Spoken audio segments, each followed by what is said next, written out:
in three, two, one. We're live from the living room. Come one, come all, y'all all welcome to my living room. Pour up some drink, light up your spliff within my living room. We tell the truth, we don't do lies within my living room. Mi casa, not su casa, bitch, cause this my living room. Please stand on business if you sit down in my living room. Yeah, I play games, but don't you play around in my living room. Plus we all grown, ain't no kids inside my living room. Man, we be so high, might see 4 clouds in my living room. Let's make a classic, show some passion in my living room. Don't for you pass it, don't do ashes in my living room. Shit can get drastic, get on asses in my living room. Can't wear no hoodies or no masks in my living room. Come one, come all, y'all all welcome to my living room. Pour up some drink, light up your spliff within my living room. We tell the truth, we don't do lies within my living room. Mi casa, not su casa, bitch, cause this my living room.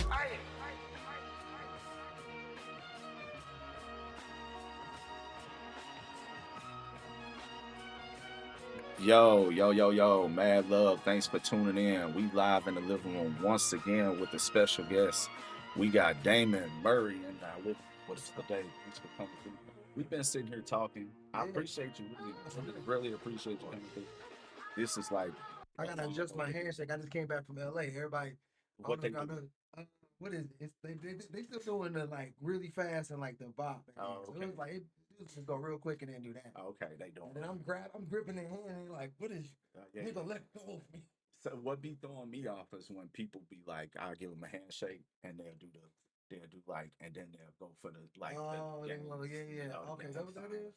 Or they'll try to lock hands, like Oh, like man, some shit like that. I And just- I just be letting it go. I just Yeah. let the finger slide out. Yeah, when I it- let the nerve take over. And just like my hand goes limp. I don't know. there's no gang affiliation. Yeah.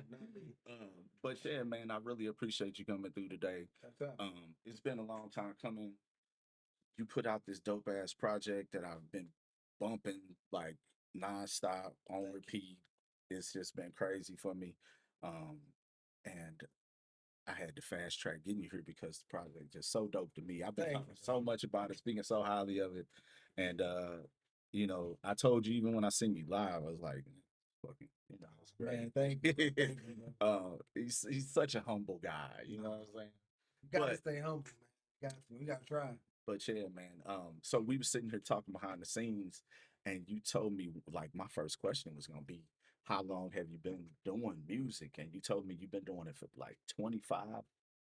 Yeah, at least. But like professionally, I say I only or eight moving in and out. End of next year would be do it professionally, and then doing it just as the only source of income. The last 6 or 7. Okay. Where I finally was able to just stop doing it. I mean, I still, like I help my dad fixing, you know what I'm saying, like help him move a refrigerator or put in an AC unit or something for a little extra cash, put in a furnace, work on a furnace here and there. You know what I'm saying? But for the most part, I've been able to just do Strictly music. Yeah, That's strictly dope, music, man. yeah. It's like that. I feel like that's really the goal. But my boys say that all the time, and I'm here to let y'all know something. You'll get there, and then it'll just instantly be another goal. Cause there probably was a time where I was just like, all I want to do is make music all the time, and then you get there, and then you're like, all right, now I need, and then the list just expands almost immediately. You know what I'm saying? I feel like I feel like that should be with anything we do if we really want to grow it. You That's know true. what I'm saying? But like the goal for me when I was doing music was, man, if I could make the same amount of money I'm making doing music weekly that I'm making at Subway or wherever I'm working Yeah, at, you know what I'm saying? That's and then, but like you said, I had goals where my goal was, okay, start a stream with PlayStation 4. Mhm. Well, I want to be able to play this music and shit from all these artists from the city I love.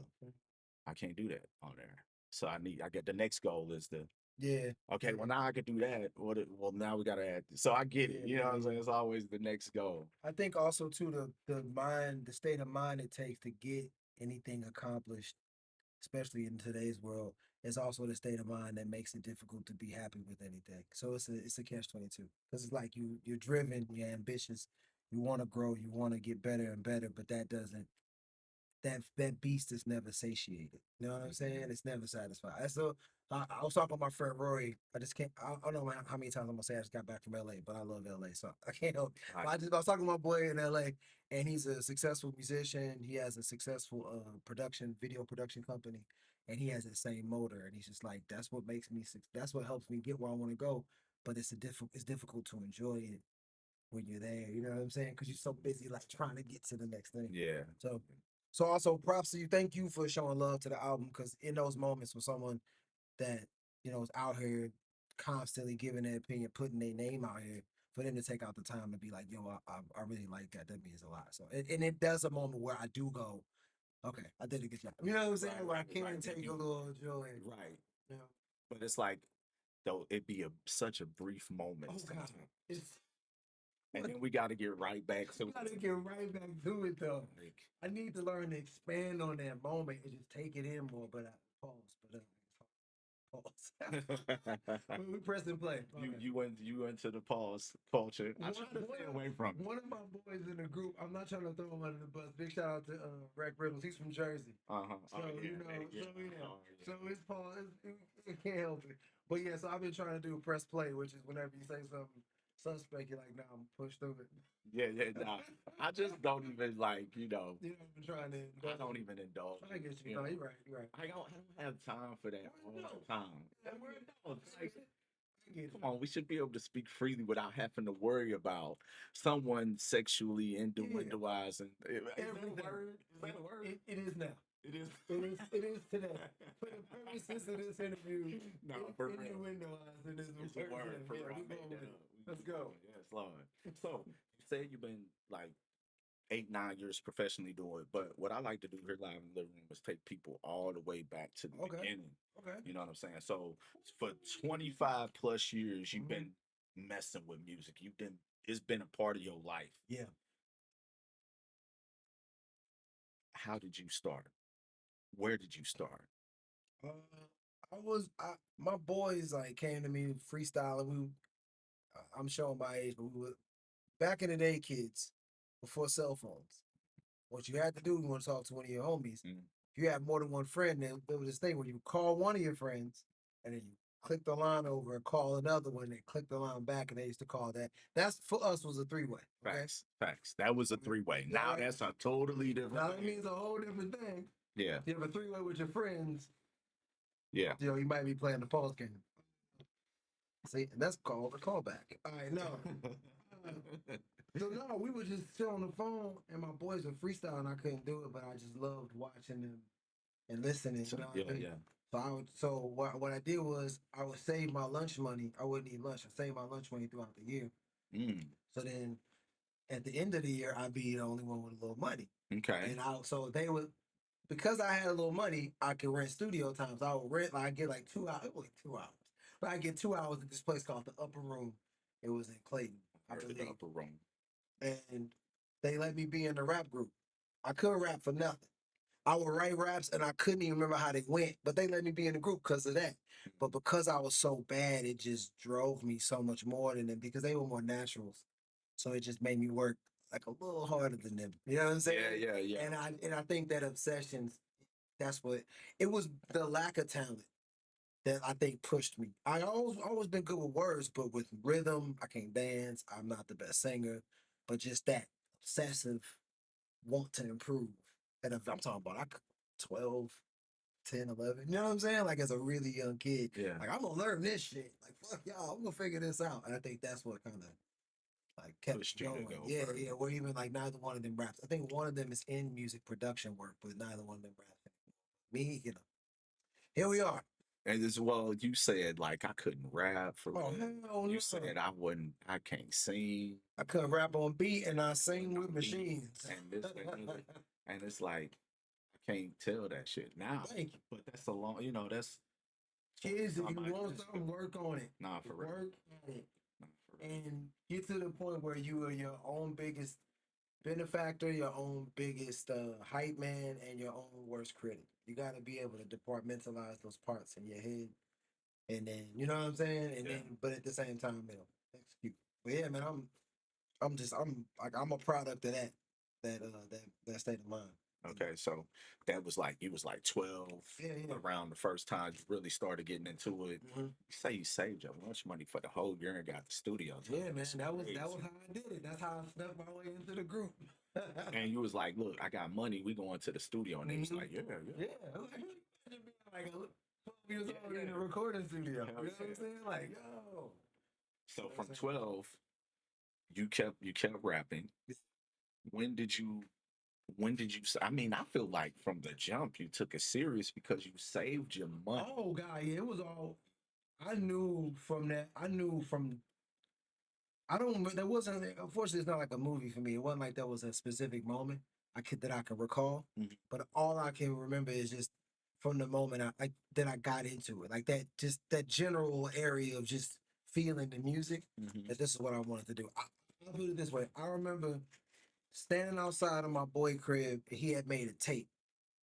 We aging ourselves. He made me a tape, Cassette tape. cassette tape. And on one side of it, it had the Above the Rim soundtrack, Mhm. and on the other side, it had Midnight Marauders by Tribe Called Quest. Okay. And I stood outside of his it wasn't him, it was the homie who made it. I stood outside at a homie crib and just danced to both sides of the tape the whole day, just nonstop. But I played one side and just danced and played the other, and I was like, whatever this is, this is like this. I want to tap into whatever this is. You know what I'm saying? Like, yeah, the ability to like take your thoughts and feelings and then go here, and then some little kid in Missouri is like, and you think about Above the Rim soundtrack. Mhm. You know what I'm saying? Wasn't that like a bunch, like it was a bunch of West Coast? That had like It was Tupac West on Coast it. crazy, It and had- then Midnight Marauders was East Coast, even though Above the Rim was shot in New York. But whatever. Mhm. No, you right. That You know what you I'm saying? fucking right. You damn Above the Rail soundtrack was hella It was West West Coast. Coast as hell. So it was just like these two completely different vibes, but speaking to this little kid's heart. I was like, bro, like whoever can do that, like that's what I want. I forget that sometimes because we get so caught up in like metrics and you know trying to get our issue off and who's doing better than who, and you forget like, bro, I want to communicate to people. I want to touch somebody. Just I make want to, the feeling. yeah, I Like, want like, yeah, I say it so much. I say it all the time actually when I'm doing reviews and things like that.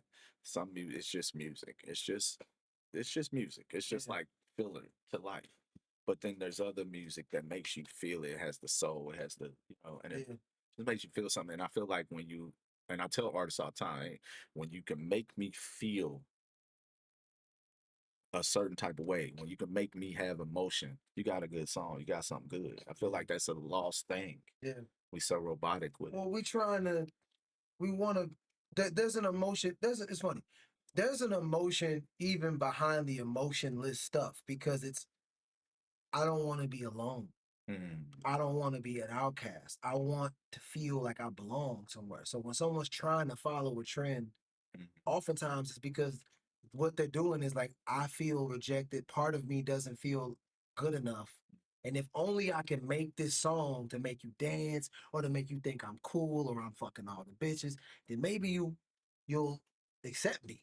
Oh, And yeah. you know what I'm saying? As opposed to being like, why don't you take like that's your song? The song is the other thing that you're not doing. The song you need to write is the motivations that are like pushing you to write this other. So like write your little dance record. I'm not saying don't do it, but also give us that song that's like, you know what I'm saying? Yeah, I Like know what you mean. you know, Yeah. because that's why we love pop.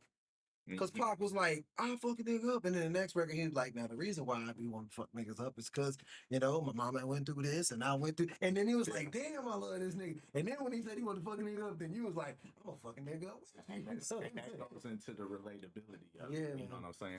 Yo, what's Yeah. going on, Chad? I see y'all tuning in. What's up? Mad love to y'all. We What's got good? Damon Murray live in the living room with us. Riley B in the chat. Oh, what's up, Rob? We got Rob, so good. Roll Tide Roll. Shout out to Roll Tide Roll. Sophia Stewart. Mad love to everybody Oh, tuning man, in. much I love. appreciate y'all. We got some first time chatters. Make sure y'all hit that follow button for your boy and all that Please. good stuff. We gonna talk about the new Taylor Swift record because I know he. I have not listened to it. I have not listened to it. I don't know threads, and you can't even look at threads without it being like they just arguing so She much on there about. about No, they just arguing about. about that. I've been hearing a little bit of controversy. Like she been going out. Who is she? Who is she? They say she dissing somebody. Yeah, but the big one right now is that I guess supposedly she was dissing his ex in a Who, song. Kelsey? Not yeah. Her Travis boyfriend? Kelsey's ex, and Travis Kelsey's ex is this beautiful black Nah, woman. she fired. Yeah, I've seen her. She She's fired. some pressure. So she got this record where she's like, I'm not a bad bitch. This is not savage or something. And just look, Why? yeah. And especially in this political climate, the way things are right now, the whitest woman in the world Yeah. saying that about a black woman right now, it's just like, bruh, like, Yeah. like you a billionaire. You ain't got people on the payroll that can be Why like, do you even cared about that girl? but that's like part of her brand. Who, Taylor Swift? Is this overly sensitive? I'm feeling my insecurities. That's part of the brand. But this is where brand I thought she meets just. reality. I thought she just made music where it was like, a dude broke up with me. I don't It's really. the same thing. Yeah, I guess so. Yeah, I guess so. Yeah, like You know, kind of like she's- victim music. yeah, she should. She just should have left that alone, bro. No, I don't understand why. Like, did the girl say something about her? Like, who? The thing that got me, because look, we ain't on this show speaking for black women. They can speak for themselves. We just show support. But the thing that got me was that Taylor Swift has millions of fans, bro. Why does she have? So, Yeah, so when you do that, regardless of what the motivations are, now that woman's getting harassed. She was already getting harassed anyway. yeah. So now you got $1 billion company. You Yeah, got that's people on the payroll who can tell you yeah, this is gonna happen if you X Y Z. You can't tell me that you're not aware yeah. that if She's you put that out there, that woman's gonna get harassed. So it's just like she ain't doing nothing but minding her fine ass business. I ain't know that was. I didn't. I knew she was dissing somebody from like lyrics people been posting. I Yeah. see little stuff about it, but I haven't went and listened. I don't really. Yeah. Not a Taylor Swift fan, huh? No, I actually think Taylor Swift makes really good music for what it is. For what it is. What it is. But I'm not listening to it. No. It's not, it's What not the for fuck me. do I look like listening to? Look at me. I mean, I mean, nah, it's just not. I just don't think it's particularly good.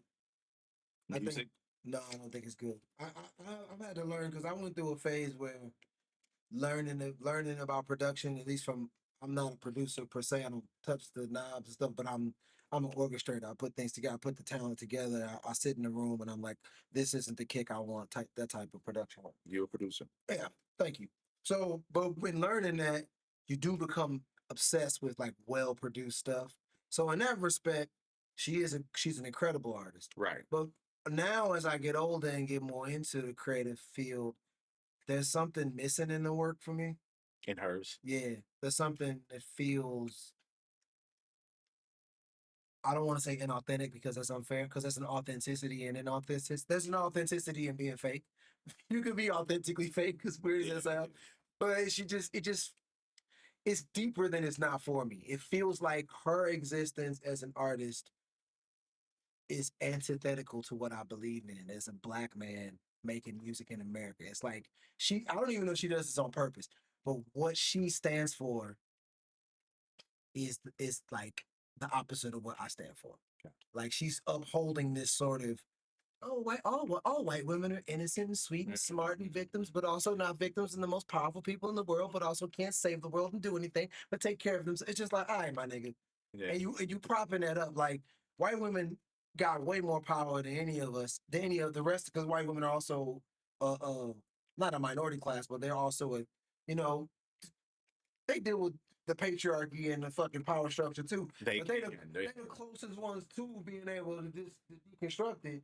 And I feel like in a way they act as like Democrats. They hold it together. They keep it in place because white women was like, nah, we ain't gonna deal with this no more. We siding with y'all. Things would change a lot. Oh yeah. But they don't. They buy Taylor Swift records and Stanley Cups, you know what I'm saying? And do fuck all. So, and I think Taylor Swift's art and what she stands for helps maintain the power structure. As opposed to her being like, all right, now I got $1 billion. Fuck this shit, we gonna burn it down. It's like you making like diss records and black women. And, Yeah, that don't. I mean, like, you know just, what I mean? it don't Like, make no sense. What you doing, fam? Yeah. I don't know. It's just I can't ride with it at all. I used to be cool with it, but now like I'm not gonna lie. This is an exclusive. I kind of hate it. Hey, it ain't. I got exclusive interview shit. It ain't. I hate it. It ain't just not for me. It's detrimental. Nah, for real. What's And I your- feel like what you're saying is something that a lot of people take a blind eye to, and it ain't with just Taylor Swift. Oh, It's no. with black music too in some Yeah. places. You Yeah, know no, what I'm saying? absolutely. We gotta take our responsibility for stuff too. We can't. I'm trying to do better about that because I've got, my stuff. My songs are littered with misogyny and racism and shit like that. Like, just because you have less power doesn't mean you don't take responsibility for the power you do have. So I get that. I get that. We all have to do better. But Yeah. Taylor Swift got to do better first. Yeah, like but I You get first. like with the following that she has and the influence that she has, Mhm. that's hella detrimental with what she's saying. And What's this one saying? A lot of tear down music out there. That's fact. facts, no, That's for real. fact. All right, so we was talking about you being, young, very young, Yeah. knowing this is what you wanted to do, saved up your school money Yeah. for the whole year, didn't eat no lunch, No. so you can go to the studio. That's something I ain't heard before.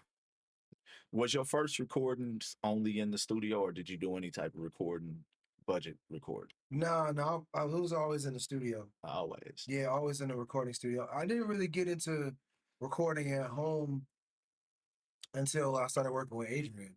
No, that's not true. We used to have I used to live in Orange County. We had my whole band, we all lived together. And my producer lived with us and we had a studio in his room. So that was like a lot of recording in there. But for most of my career, for most of my early time rapping, it was always in the recorders. Because I'm so old that there wasn't no project studios when I first started. Not want no Pro Tools. No, and, I mean it was Pro Tools, but it was like Pro Tools was yeah, brand new. yeah, you couldn't and- get it like at home. No. Yeah, Like, I don't know, a giant computer and all that stuff. Yeah, It they just wasn't didn't. like that. I mean, and then another thing about it was like, well, shit, if you was in Orange County, you might have knew, but like around here, you didn't really know where to go get a 4-track recorder because it wasn't really no place. It wasn't like a garage, Yeah. guitar center. You know what I'm saying? That was always for me, like I was always more drawn to writing. So I would just spend my time writing. It wasn't until really recently that I got more obsessed with the sonic stuff, with just like how things should feel and sound. I've always been a writer at heart. So early on, I just was, I would just write raps. I mean, my first rap group, Pangea, big shout out to Rockwell Knuckles, Sense, Trey, the whole crew. We don't even have any like recorded records really. I mean, we said we were building a reputation just writing songs and then going on stage and rapping. Rapping them. It wasn't no. That was a big thing back in the day. Yeah, it was like a song, like a recorded song. It was the man. You had like a full record. Yeah. Like what? Like you had an album. You was already famous. You had an album. He said you Like, are. you was already like you had a CD like with your face on it and like mixed it. Insert and all. Yeah, the whole thing, like credits and everything, like So So your first rap group was Pangea with Mhm. Rockwell Knuckles, and who Yeah. else was there? Trey, Kane 121, Jay Bigger Brown. I think Bigger's I know- still I know- active. I know Bigger Bigger is Brown. dope. Big shout out to Bigger. My boy Sense. It was 6 of us. What am I missing? Okay. Trey, Bigger, Sense, Rockwell. Yeah, that was it. These was this like high point days? It's the high point days, man. Yeah. It was beautiful. It's a beautiful time. Yeah, y'all had a deep crew. 6 of y'all. Yeah. I was like down there on some Wu-Tang shit. That was we were so young, so that was the whole thing. Was like the whole appeal was that like it's like young thing. How old was y'all then? 18? Okay. I think Rock may have been 17 at the time. We were kids. So that was the first group. How many groups you been in? I know you right now. Oh you my mentioned them earlier. god, bro! I don't know. I think at some age you don't have to count no more. And then you mentioned a band in Orange County. Yeah. I have a band. We're still a band. We just we're Okay. all in different places. The Flux. The Flux. Yeah, it used to be called Fiki and the Flux Capacitor.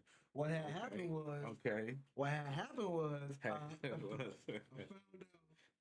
that my girlfriend, living girlfriend at the time, she had her homegirl move out and live with us, and then I found out they were sleeping together. The Chicks. Yeah, Okay. and That was the issue. yeah, because the other one hated my fucking guts. Oh, okay. Yeah, that was the issue. It wasn't like that. It wasn't like It it was gonna wasn't be like, like, oh, oh, this is yeah, sexy. yeah. It was like, fuck you, I'm gonna fuck her, vibes. And She was a dude. she wasn't a dude, but like she just didn't like me. And so so things blew up, and I ended up living in a recording studio. My boy Sean Lindell out in Orange County. I was in LA. They were in Orange County. Okay. I went to live in his recording studio. He had this massive, like, imagine like a warehouse turned into a studio. So they had a studio A, large recording, large live room. Okay. Then he had a studio B. Then he had a studio C with a studio office. Then he had studio D. I mean, it was fucking huge. So I just lived in like studio B for a while Okay. and then helped him with operations and just that's how I ended up getting down there. So living in a recording studio, you meet all these artists. And over time, I just put together a band and we wrote an album pretty much about my situation with my girl. And then that kind of started my interest in like singing and auto tune and just and less about being a lyrical miracle dude, but more about like I'm really sad, so this song is about how sad you are. You know what So I'm you saying? kind of Like, went into your sad voice. yeah, sad boy vibes. Yeah, exactly. If you can hear it when you find it. Matter of fact, so much of yes. Oh God, yeah. Some maybe. That whole record is me processing the loss of my. I was gonna get married years ago, and she got hit by a car and died. Much of that record is me processing that grief and trying, because I spent 10 years doing hard drugs and drinking, I mean, I almost killed myself pretty a bunch of times. Matter of fact, that Nothing Has to End, Mhm. that I almost killed myself making that record. I think I was up for almost a week straight, cocaine, pills, and alcohol, recording that song. I say, feel so alive when I'm almost dead. Nah, for real. When I recorded that, I had been up for about 7 8 days. You can hear there's a scream in that song. I can't do that scream over again because I was so high and so far gone. I mean, I think it's only one take of that scream, and my producer was like, "Oh, we're using this."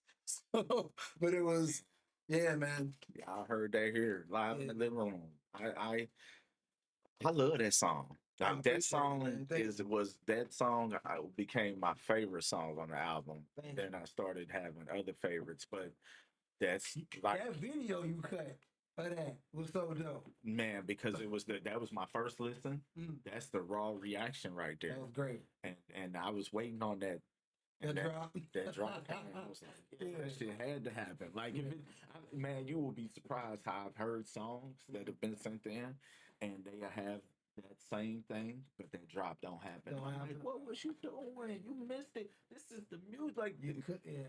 you gotta have that. You gotta give them the drop, y'all. You gotta have the drop. The drop was the best. Thank you. But damn, I wouldn't have never thought that. Yeah. You know, when I listen to that music, it reminds me of this video game. It's called Cyberpunk 2077. And it's like in the future and motherfuckers got cybernetics and shit like that. Yeah, You know, and because you say like in the future nothing has to end. You know what I'm saying? And you kind of like almost talking about like immortalization in a way. You know what I'm Yeah. saying? So it's a lot of different things, like depths and layers to the song Thanks, man. that because I thought you were just being creative. How long ago did you make that song? That song's about 7 or 8 years old. 7 7, years 8. old. Yeah. And so because of all the things you was going through, just dealing with the grief of losing your fiance, um, and processing it, this is what the outcome was with Euphonic. Yeah. I mean, it was like, because the basic theme of it is I wanted to tell a story that wasn't one-to-one, so people don't have to worry about the story, but it felt like a way for me to sequence the music. So sonically it's a story, but it's not necessarily purposefully like you have to think of it this way. But it's just like this idea, like you think you sell your soul to the devil. You give the devil could just be whatever drugs or whatever. You give yourself to something, thinking that it's going to give you joy or happiness or success, and then over time you realize that it didn't do that, and then you're forced to like, what am I doing? Forced to actually take a look at yourself. So the album follows that format. So it starts off like very kind of tough, and then it moves into like Megalodon, where like I'm on top of the world, like that high, and then it starts to go into like Mother Divine, where you're asking questions. If you're looking back at your past, and then it goes into Ghetto Mosh Pit, where you're like looking around you and going, man, this kind of I'm fucked up. It's fucked up out here. And then you go, why? And then you start to ask why, and then it's follow me down. And you follow down that rabbit hole, and then you get to Nothing Has to End, and you find like, oh, I'm fucked up, bro. I'm fucked up. And then there's the heartbreak dance, which is actually about The processing the grief. And you're like, oh, okay, this is why I'm fucked up. And then, then it's over. So it was like a meditative device. And when I listen to it, that's the DJ Trackstar in the comments I said, like this guy. this guy. DJ Trackstar, are you a DJ? Are you an actual DJ? Do you actually spin records? Answer the question. Appreciate you tuning in. No, that's dope. Like I'm glad that you expounded on that more because I listened to the album and I don't. Yeah, what are the vibes you get from? I'm telling you what it is. But like, Well, I I'm mean, like curious, it's just like I feel like that's the beauty of music and the beauty of art and the beauty of poetry, right? When we used to have literature class or whatever in high school, we'd be reading whatever, and they say, "Well, he says this, but what is he really saying?" You know what I'm saying? And I feel like this is one of those moments That's because dope, yeah. now when I listen to this album, I'm gonna listen to it in a different way. Yeah. You know what I'm saying? Because I'm now I understand. Like really for me, the only one that gives me any indication that there was a heartbreak is the heartbreak. Heartbreak, right. But that record is so motherfucking like I told you, like I feel like this is the album that when Wayne was on his rock type of tangent, this was what he could have, Yeah, like, well, he was so famous. I can't imagine. That's an advantage of being a nobody. You got more flexibility because you're like, when I'm in the studio with my producer, like we butt heads and stuff, but when he has a vision, he's a talented rock producer, an engineer, a rock musician. So when he's in a zone, I don't break him out of there with my like, I wanted to do this because I'm recognizing this person knows this better than me. Or when I'm doing something and he's like, that's it. That's the take. Or that's the vibe. Listen to that. Yeah, because I'm not like, well, I'm Lil Wayne, nigga. We gonna do what I want. So I can't imagine the process for him trying to create that and not knowing what he's doing, and then not being maybe humble enough to like just go, all right, these are talented producers. Let me follow their lead and find myself in that. Like the last song, it could have been easy. Me and Adrian used to do this thing. I still do a lot of it now. I write a rap, I go in the studio and record. And one day he was like, no, I want you to just come to the studio. Don't write anything. He said, play the beat, and I just want you just to vibe. And so what we would do is I would hum melodies and we would chop up different melodies and string together just gibberish. Me and him would sit there hours of me just going, and we would string together melodies until we had like a cohesive melody of a song, even a hook, but none of it was words. Cause he was like, you already know the words, but like you already know how to write words, but let's get to like the heart of like melody and catchiness and flow and all that. And then that taught me more about, you know what I'm saying? But like, I don't know if that was me learning a different technique, but I feel like a Wayne is gonna be like, this is what I do and this is how we're doing it. And then that blocks you from certain creative opportunities. That's facts. All right. Early inspirations. Tell us about some of your early inspirations. Michael Jackson, son. When we gonna be the Michael Jackson, bro. Michael had motherfuckers falling out. Bro. It was a different time, but also that's just Michael Jackson made me want to be an artist in general. Who was this? I want to know. It was Track Up. He says I play songs I like. Past that, I make no claims.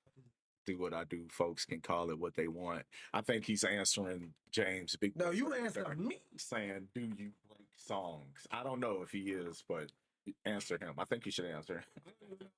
Trackstar, don't indulge me, please don't. So my brother, like, big shout out to Trackstar DJ. For sure, he's a great guy. Yo, I was. He said, "Yeah, my bad." Brother. Let me ask back to the inspirations. Q-Tip, Q-Tip was a big inspiration. I used to Tribe Called Quest. Want to be a rapper.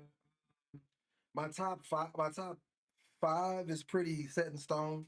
Like they move around who's number one, who's number. But if you listen to my five and then listen to me rap, you'll be like, oh, he's just trying to do like some sort of combination of those five. You know what I mean? Like they've been my North Star.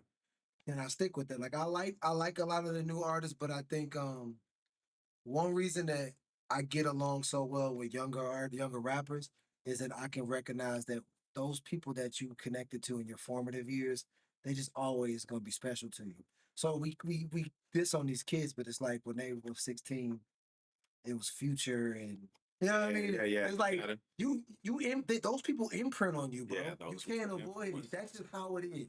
And you can learn from newer people like I have, I'm sure you have, but they're never the same as those people that just imprint on you when you're 13. Like when you 10, 12 to like 17, 19.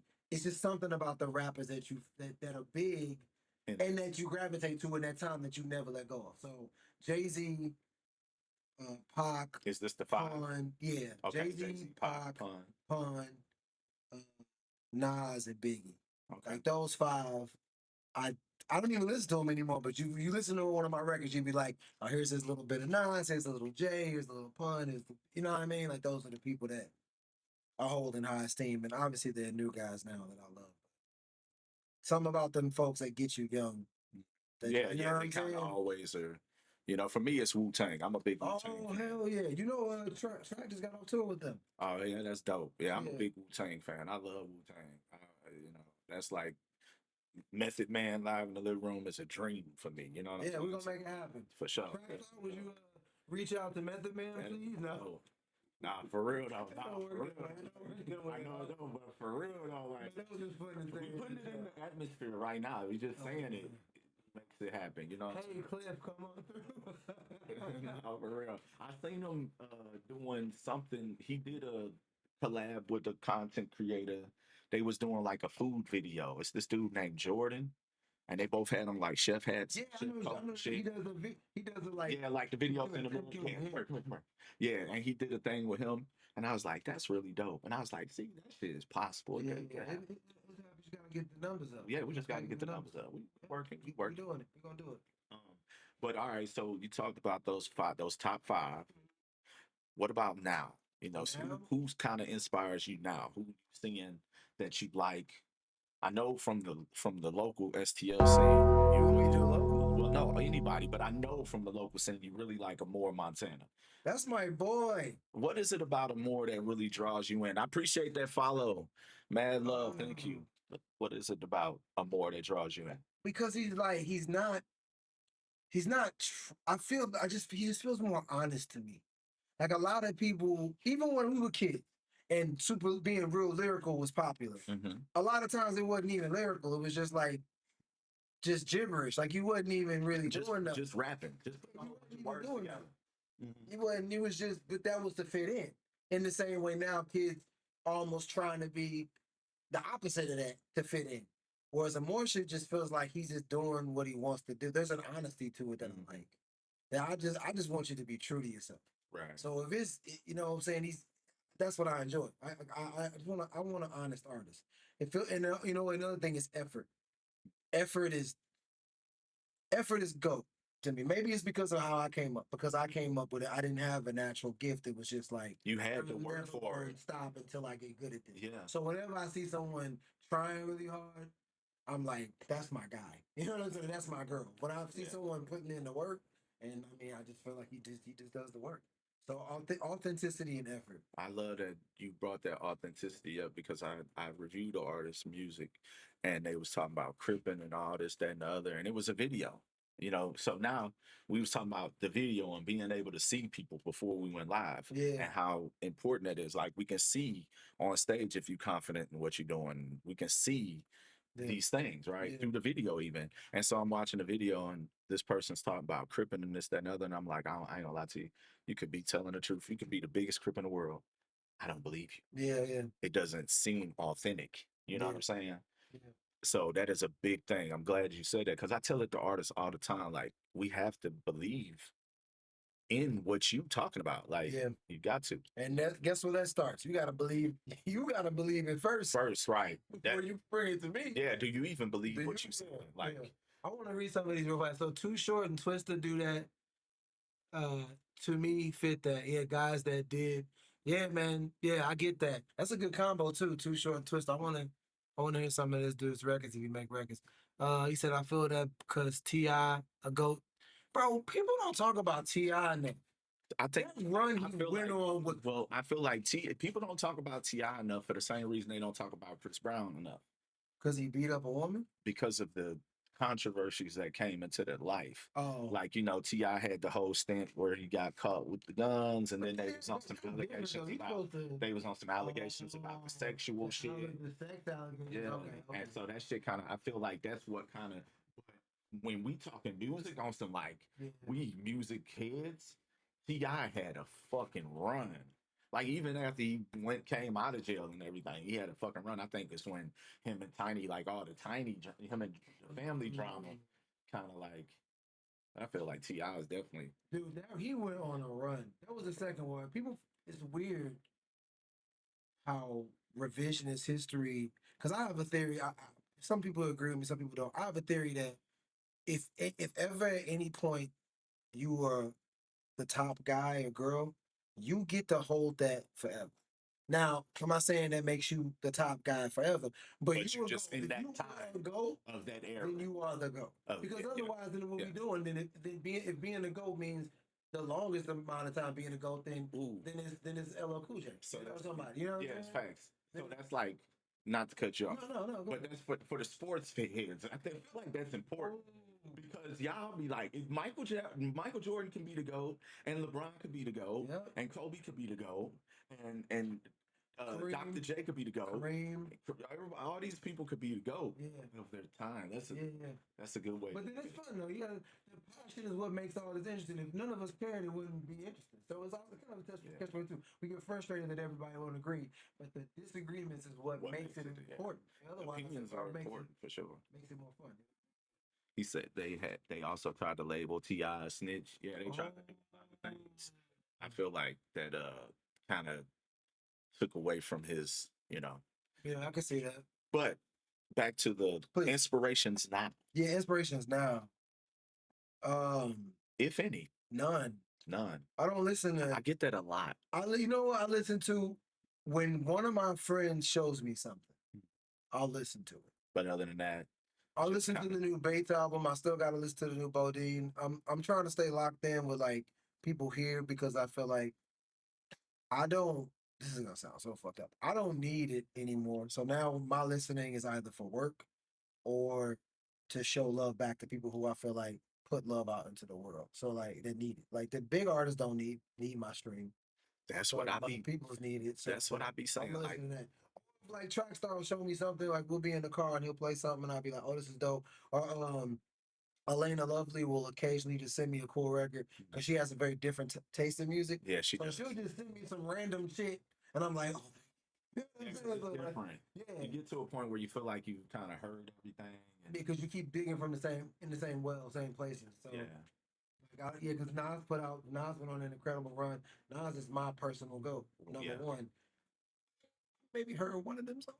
Like them King Diseases. Yeah, I probably heard 2 or 3. Because he went on. I didn't really. It was cool. I listened to it because it's Nas. But for me, I really stick to what we got going on here in the city. Like you said, they get the spins. They doing fine. Nas he's a millionaire. Yeah. My man said, "I believe I'm a millionaire." I love it. Yeah, that's send me some of that energy. I believe it too. I need them to pop up. Yeah. All right, producers over the years that you've worked with. Right now, my guy Adrian, that's my bro, man. Like I feel like he's like the culmination of I'm saying the word wrong, but like all the producers I worked up to this point, it's like to get to this place. I had that workflow with him. Trackstar the DJ, my friend and producer now. Who else? My boy Rude Love, who doesn't make music anymore. He's got family, but he was a prototype Adrian because he was a drummer in a rock band and he worked in that studio I told you I lived in. He was an engineer there. And one day we just in there and he goes, "I want to make rap beats." And I looked at him, I was like, "Then make rap beats." And he just started. And he's pretty good. So he just kept going. And his rock music background informed his production. And then he was able to bring in musicians. And again, showing my age, this is when a lot of that wasn't popularized or standard. So we were doing stuff not before. I'm pretty sure other people were doing it, Mhm. but you know, it wasn't necessarily mainstream. Like we were doing intermingling different genres of music just because that's what was around us. So Rue Love, Trackstar, Adrian, obviously the homie, you know, 3D is in here. I've worked with him. He's Yeah. dope. Um, my boy Steve Spiffler, who's out in Stockton, who's one of the best rapper producers ever. He low key helped save my life. So I'm getting sober. He sent me a beat. I was rehabbing in my parents' house, just hiding in my room. People don't tell you this. Getting off hard drugs and drinking, you think you're gonna die. Like, I thought I was gonna die. I couldn't walk. Just feel the like, I couldn't walk. yeah, because your body is like so addicted to it. Yeah. It's a part of your You daily just think you're function. just gonna just feel bad. It's like, no, you just couldn't move. And he sent me a beat, and I wrote a song called "Turn the World Around" because I was like, I'm gonna write a note to myself. Like it was just a song as a note. Like I'm gonna get through this. I'm gonna be okay.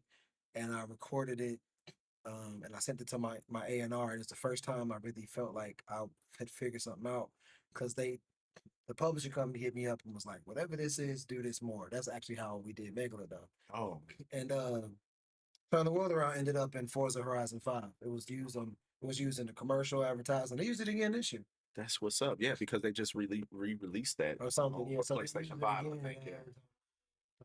that's dope. It's really still getting a little fan. The only thing that sucks, I mean, it's not sucks. The bittersweet thing about that is you can get like if you look at my streams on Spotify and whatnot, I'm doing better than artists who are more popular than me because people will stream my song, but they don't care about me. Mm. Like it'll be like I'm just a song in the video game. There's no connective tissue between that and me as an artist. I got a song on we did a cover in New York, New York that got in a Netflix show, and people just know it as like, oh, that's the song from the courtroom. Mm. Not that's Damon. Right. They That's just just know it's from that. You know what I'm saying? It's bittersweet. Yeah. Yeah. But at least like they playing it, but they Yeah. don't really know who I am. I need them to connect with me Yeah. as an artist. Keeps you humble though, because Yeah. you know, like you look at your numbers and then you look at your life and then the shit's not matching up, and you just be like, all right, I got work to do. You know what I'm saying? Yeah, but see, what's gonna happen is like a clip of us talking about your song being in the video game or the show. So it's gonna go viral, right? And then Yeah. people are gonna put that shit together and like, oh, this is the guy that I love that song. Let me go listen. That's what's up. They're gonna find all the rest of the dope shit. I'm just manifesting. You know? Some of my biggest fans, most ardent supporters on Instagram, I got this kid we call him the Emoji King, because he'll just leave like 50 emojis as a comment, and then I'll just respond with 50 emojis. But he found me because he loves that song from the game. So it does happen. It's just I always try to tell artists, don't look for your big break. You need big breaks. Plural. They have to be, and they almost have to be in succession. Like you need like a big This break, happened big to break, this one, big yeah, break, yeah. big. You know, one or two will be like, oh, that's cool. Then it's like, what else? Yeah, that's why like with everything I do, I'm thinking about, well, when am I gonna get that million view video, right? Right. And it's just like, well, fucking don't even rush that million view video because if you don't got another one, and then another one, and then another one, I mean, you just got that one Yeah. million view video. You're better off with 10 or 100,000 Thousand view video, videos. right? Because then that's gonna mean you're gonna get 11, and then 12 and 13. And then that'll progress to the, yeah, Yeah. that's a great way to break it down. Like you need several breaks. You know what I'm saying? It's very rare where a person gets one big break and they just are a huge star. Yeah, I mean it happens, but it doesn't. Everyone's journey is different. Yeah. Like I mean, I'm thankful that I didn't find success earlier because I don't like parts of who I was as a person. I don't like things I was saying. I used to be a shock rapper. Well, if you No. and also if you like had success earlier, you had that whole bout with drugs and everything like Yeah, that. That, I that heard- shit would have yeah. you'd probably be gone. Yeah. We wouldn't even be Facts. here live in the living room. So- So Yeah. So I'm thankful for that, but now it's like, okay, let's go. it's time. I'm ready for Let's it. go. now. Like Yeah, bro. I understand it now. Yeah, Is that what he's yeah. saying? Yeah, I'm I okay. understand it now. We're in the gym and in the studio, like let's go. But you know, I had a thought. I was sweeping the floor. I'm cleaning up this apartment, I'm waiting on this inspector. Freaking out because I don't know what I'm doing, but I'm doing my best. Mhm. And I had this thought about creating your own opportunity. I can't get into the details of it because it's some confidential shit, but I realized I was leaving a huge opportunity on the table. and it sparked my mind. And as soon as I get done with this interview, I'm about to go work on it and get in the studio this weekend and take advantage of it. So I just want to say to artists, when you feeling frustrated, like you stuck, sometimes you gotta like take the foot off the gas a little bit, slow down a little bit, and look around you. There's probably something in your life that you're not like. Because I'm telling you, when I tell you, if I do this right, it could change my life. It could change my next year fundamentally. And it was sitting right in front of me. The whole time. It's just was the producer who sent me this music. Mhm.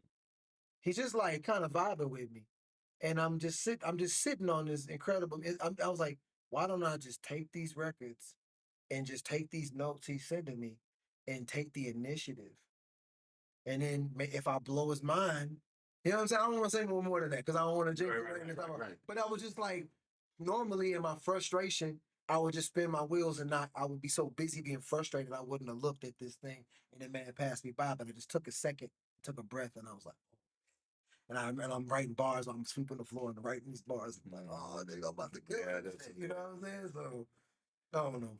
It might be something we just you overlooking, or other people watching that you overlooking. Right. That's right in front of you.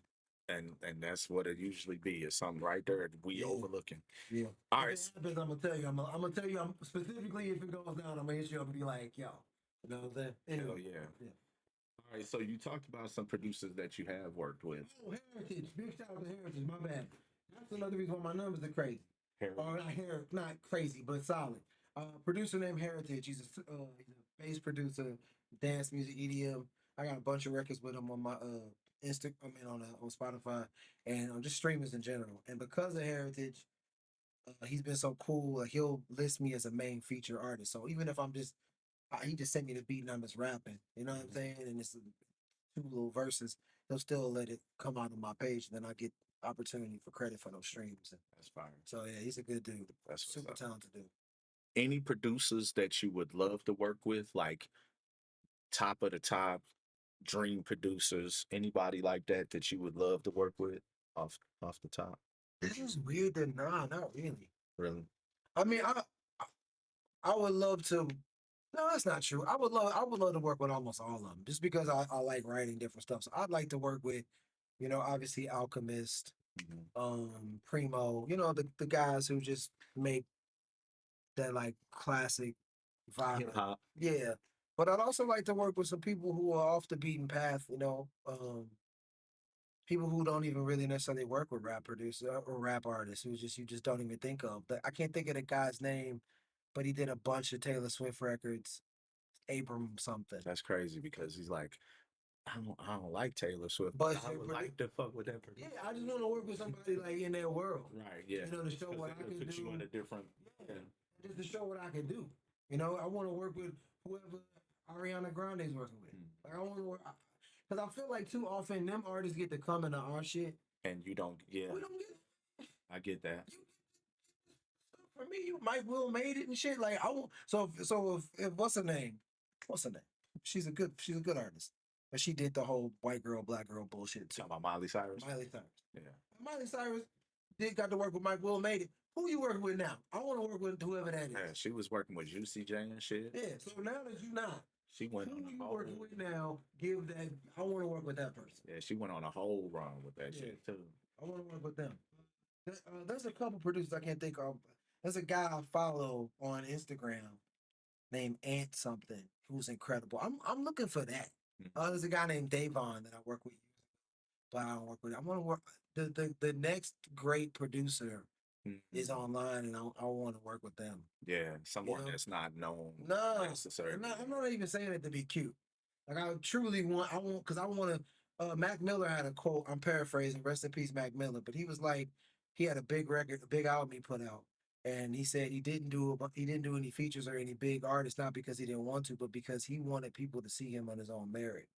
That's real. And that's why Mac Miller lives forever, because he took that attitude, ran with it, and built something. So I want the same thing. I want the first thing that breaks through for me. I don't want it to be because, like, And I think with a producer of that caliber, you also have a bigger chance of creating something new, fresh, authentic, different. You know, when you lock in with like a Mike Will Made It or whoever. Yeah, especially at my level of unknownness. It's just gonna be a Mike Will made it song. It's not gonna be like he's sitting there with me and we like gelling and coming up with Yeah, this world. yeah. It's gonna be like, Just "All right, like you nigga, got one of here's his a pack of beats and then you just good luck."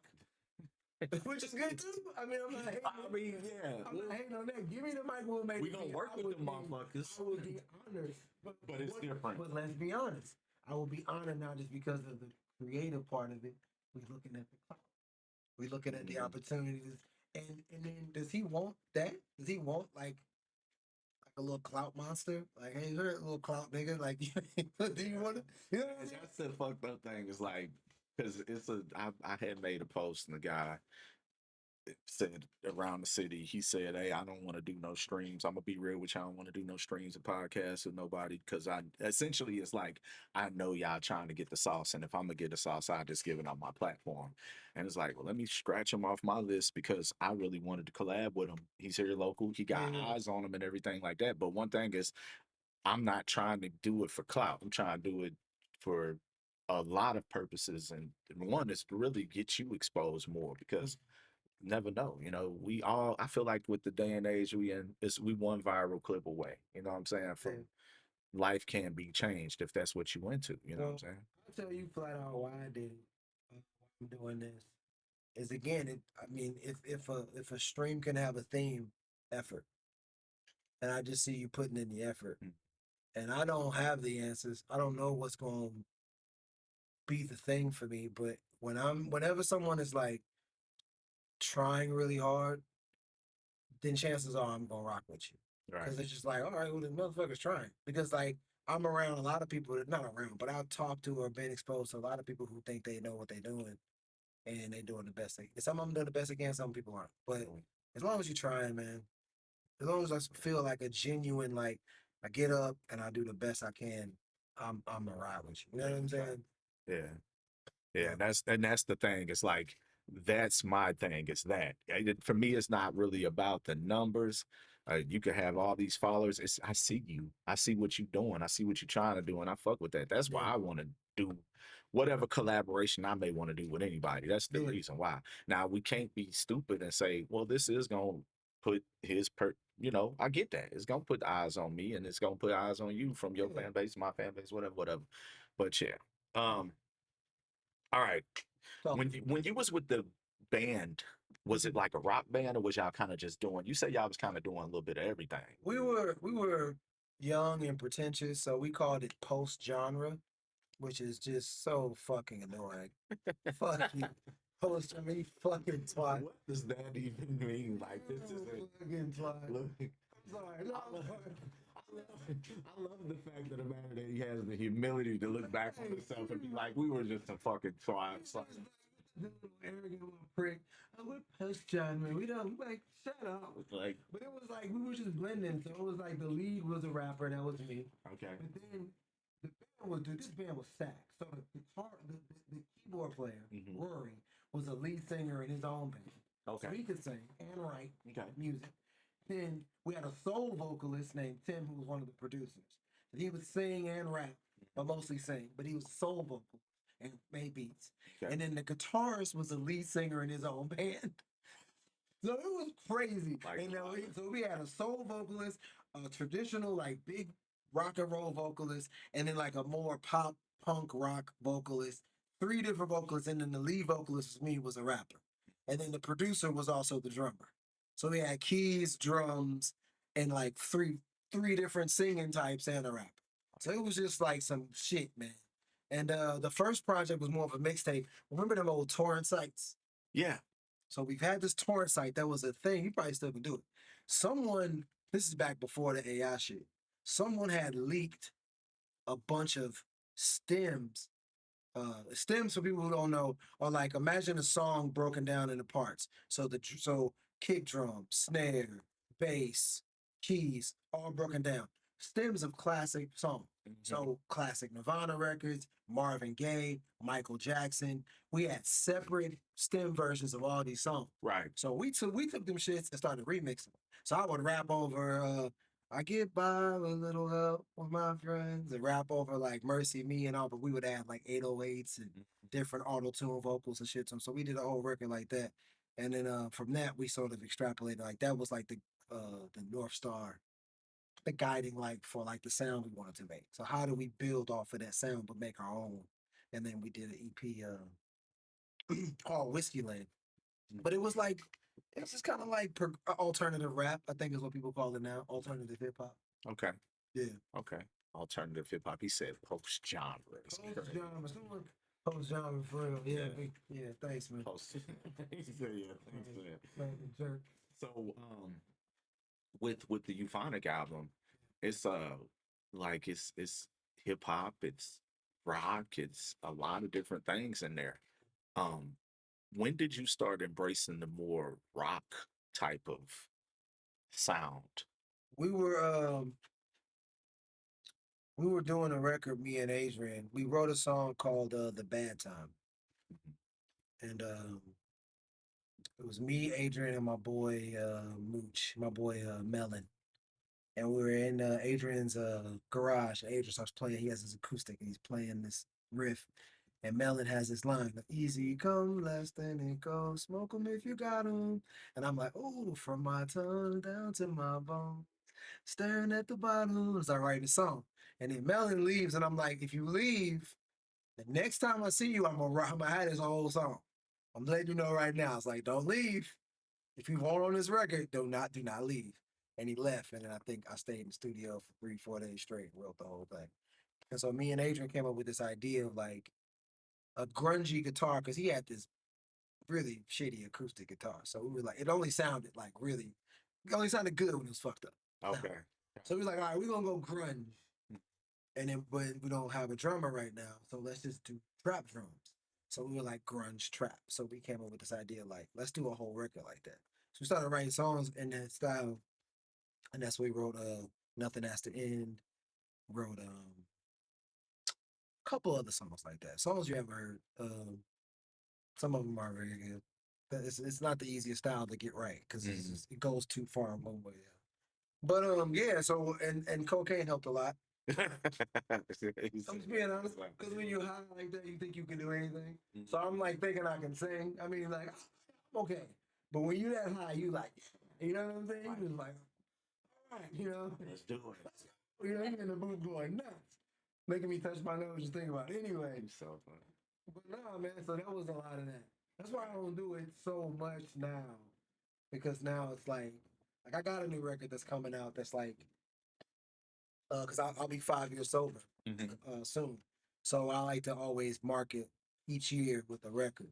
And this is a big milestone for me.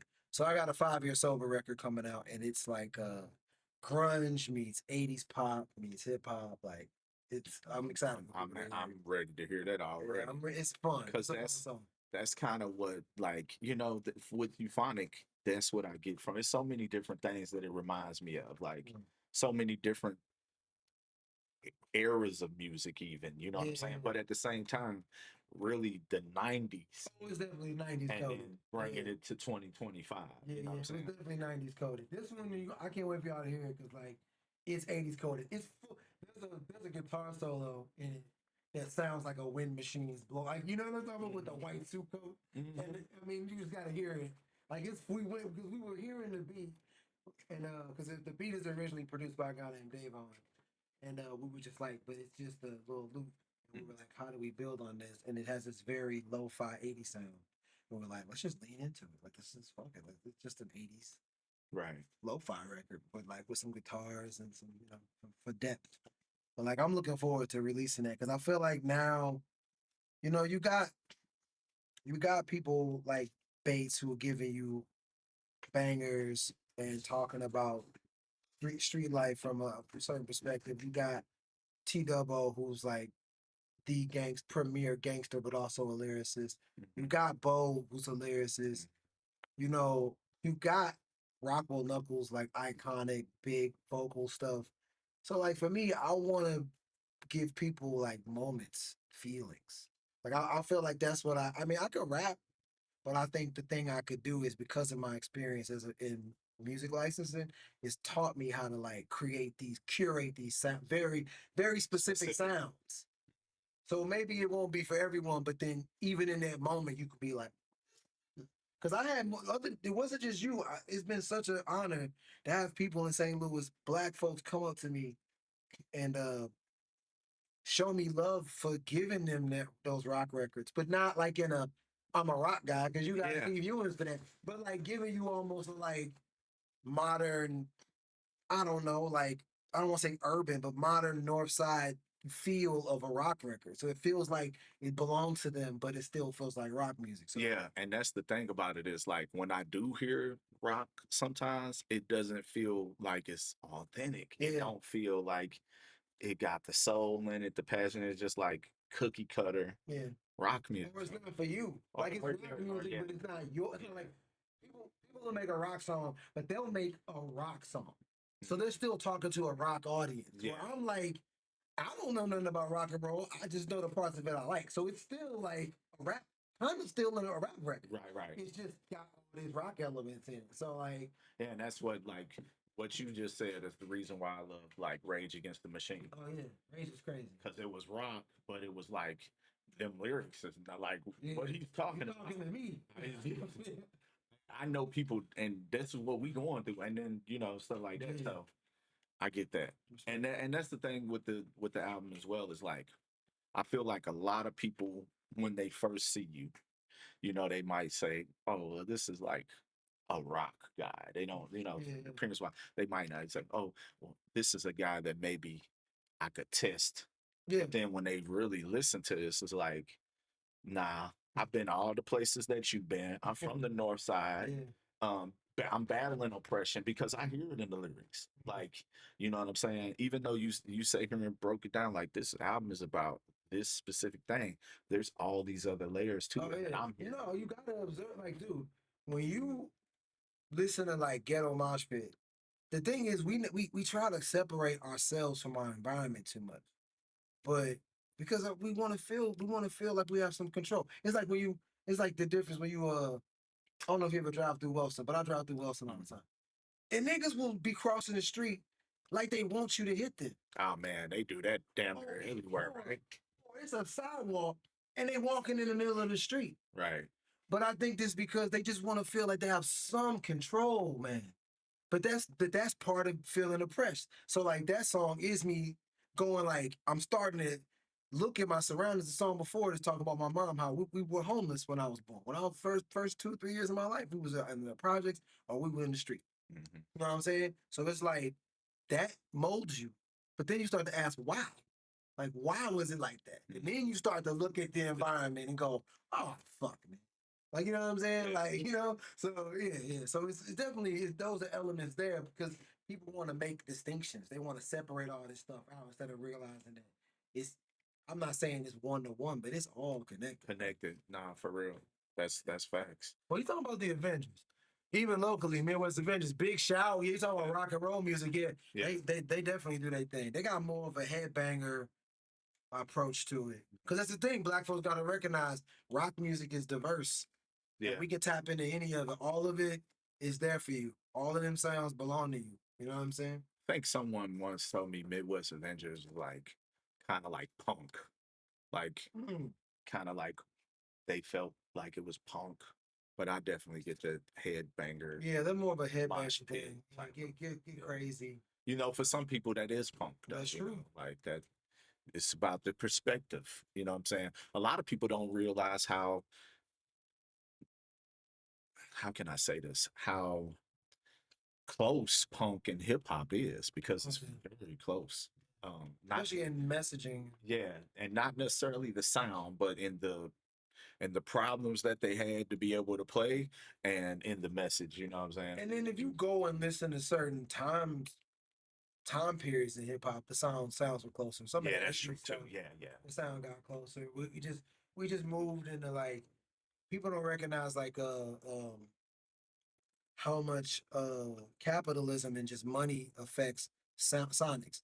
So the 90s, everybody was sampling shit and they go, oh, that's because it was a sound. No, it also was because a lot of sampling laws weren't really figured out yet. They were just figuring out. And then it slammed the door down hard on sampling. So then what did people do? They were like, all right, well, Bunch of niggas that don't know how to play instruments because guess what else they did in the 80s and 90s? They closed a bunch of music programs in school. Facts. So a lot of kids wasn't learning how to play instruments. So you had all these kids who weren't classically trained, who didn't even have like the middle school through high school pipeline of learning an instrument, suddenly can't sample anymore, and you put a keyboard in front of them. So what sound started coming out? Ding, ding, ding, ding, ding, ding, ding. So then that's your early 2010. So people don't make these connections. They just a lot of this shit is connected. People just don't see the connections to it. They just think like shit just happens in a vacuum as opposed to recognizing how all of it is sort of, you know what I mean? No, Like, that's real. Like that's something that's real.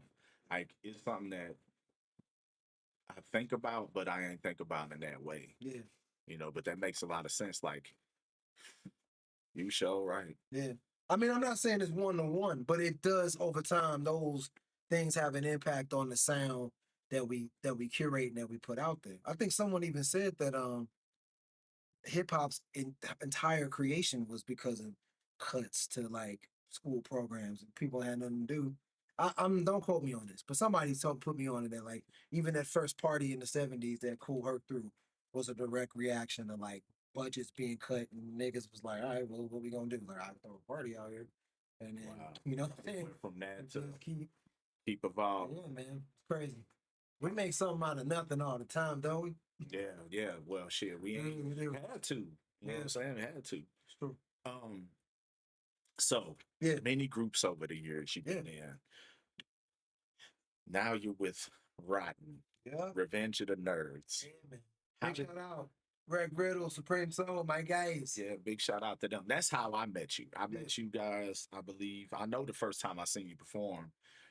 Well, it might not have been the first time, but I was paying attention. Was Yeah. at the Slumfest Mixer? You guys performed at that? Like, did y'all perform at that? Yeah, last yeah, year? yeah. And that was the first time I seen you guys, and I was like, man, A fun night. y'all was crazy. And Supreme Soul was up there screaming and Oh, shit. he Like is. on some, Nobody like that dude.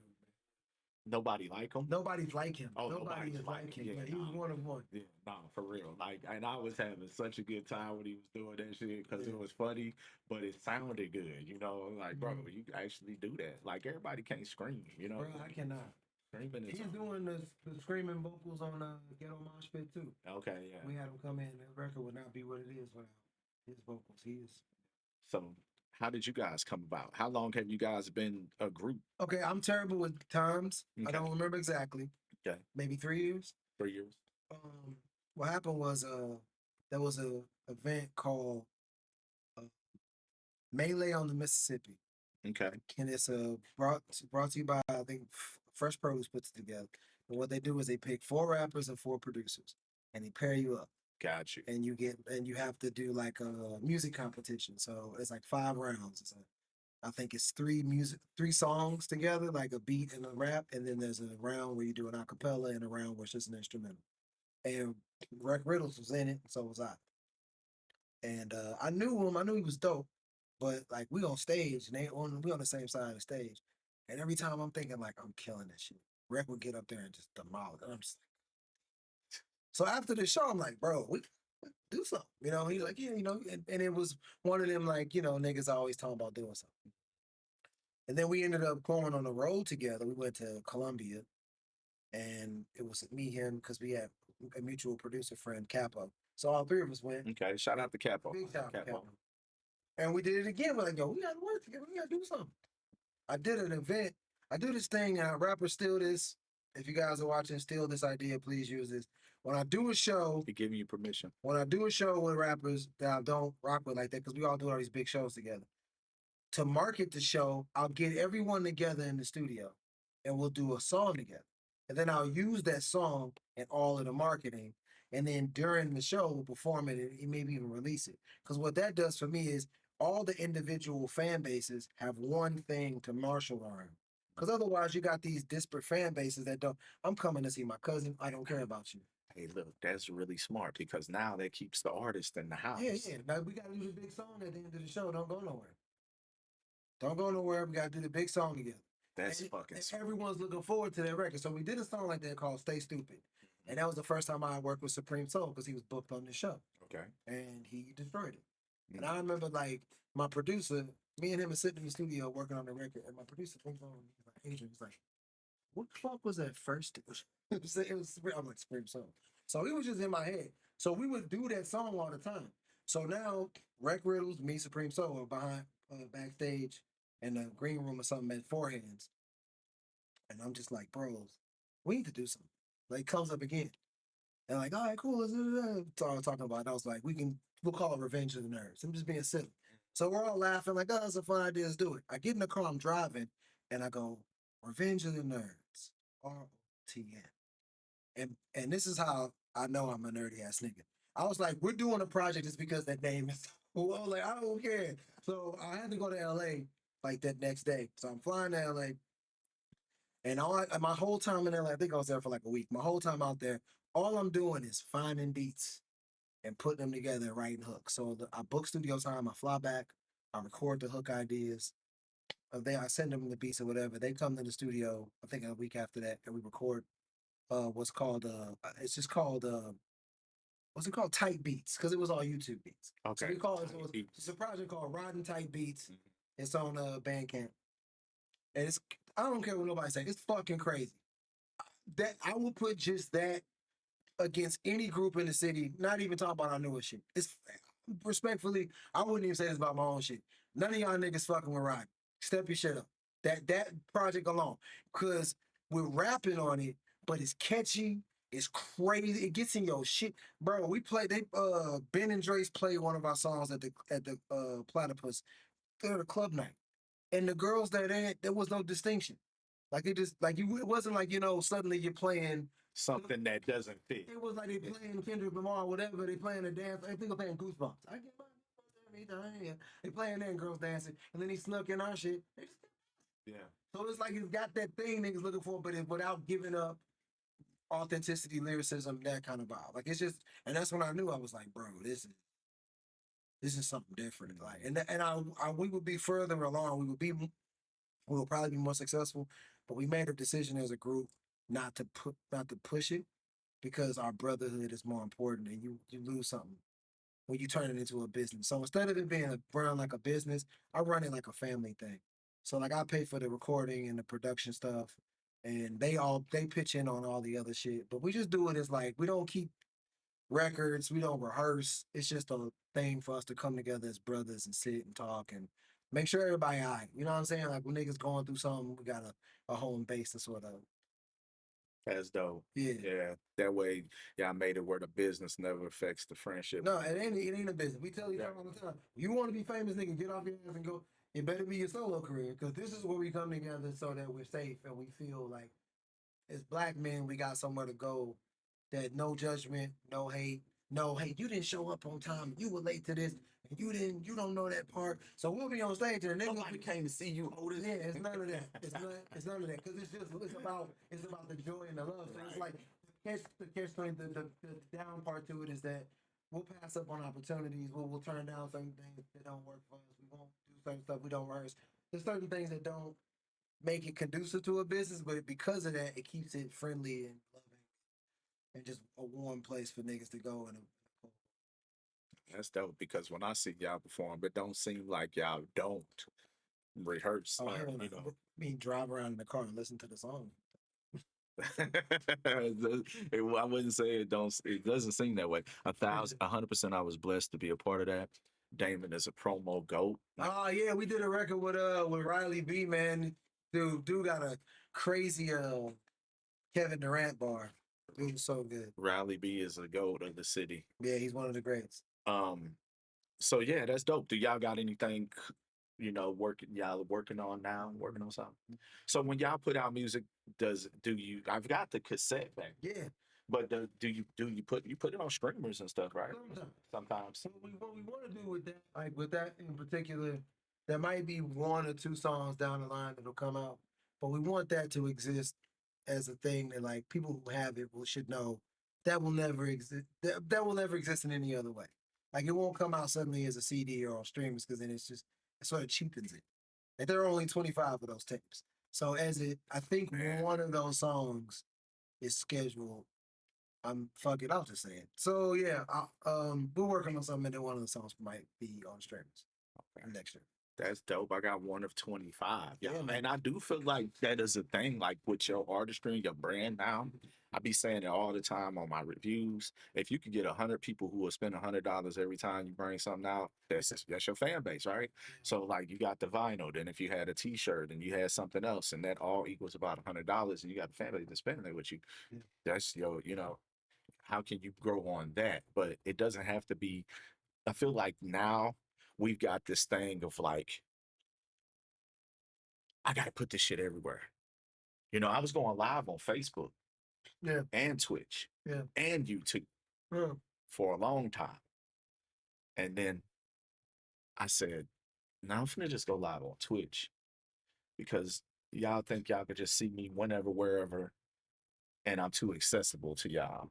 Hmm. And then when I go live on Twitch, it's like you gotta either download that shit and come over there, or well, maybe you just don't really fuck with what I'm doing. That's cool too. You see the clips and stuff like that, but it's an exclusivity about it. You get what I'm saying? No, I get it. Like with the vinyls, I need that vinyl because that's Man, exclusive. almost out. I think we got 10 left. I gotta get one. Like, Yeah. yeah, We had 100. We said we had 50, but the reason why we did that is because I knew I was gonna give away some early, like my mama yeah, and you know what I mean, like the producers who made the record. Like I right. knew a few people that had to give one to, and then I knew I was going to LA. I think I sold like 20 in LA, so it was like I couldn't be like, oh, I got 100, and then like as they sold, be like, I wanted people to understand like these are the 50 that I'm willing to sell like this, and then we knew we were going in the vintage vinyl, which is a big deal for me. Like we grew up around vintage vinyl. Like we used to kick it over there and write raps in the loop. Like one nigga buy a coffee from Starbucks so we could all sit out there and write. And so that place means a lot to me. I just found out today that my name is on the marquee. I gotta go down there and get That's a photo cold. of it. So the little moments like that. So I knew I was gonna put records in the store. So we had to keep some in the tuck. But now to get to the last 10 is crazy. I've never sold that many or anything in my life. So That's feels really good. cool. That's Yeah. really cool. And I feel like, that's something that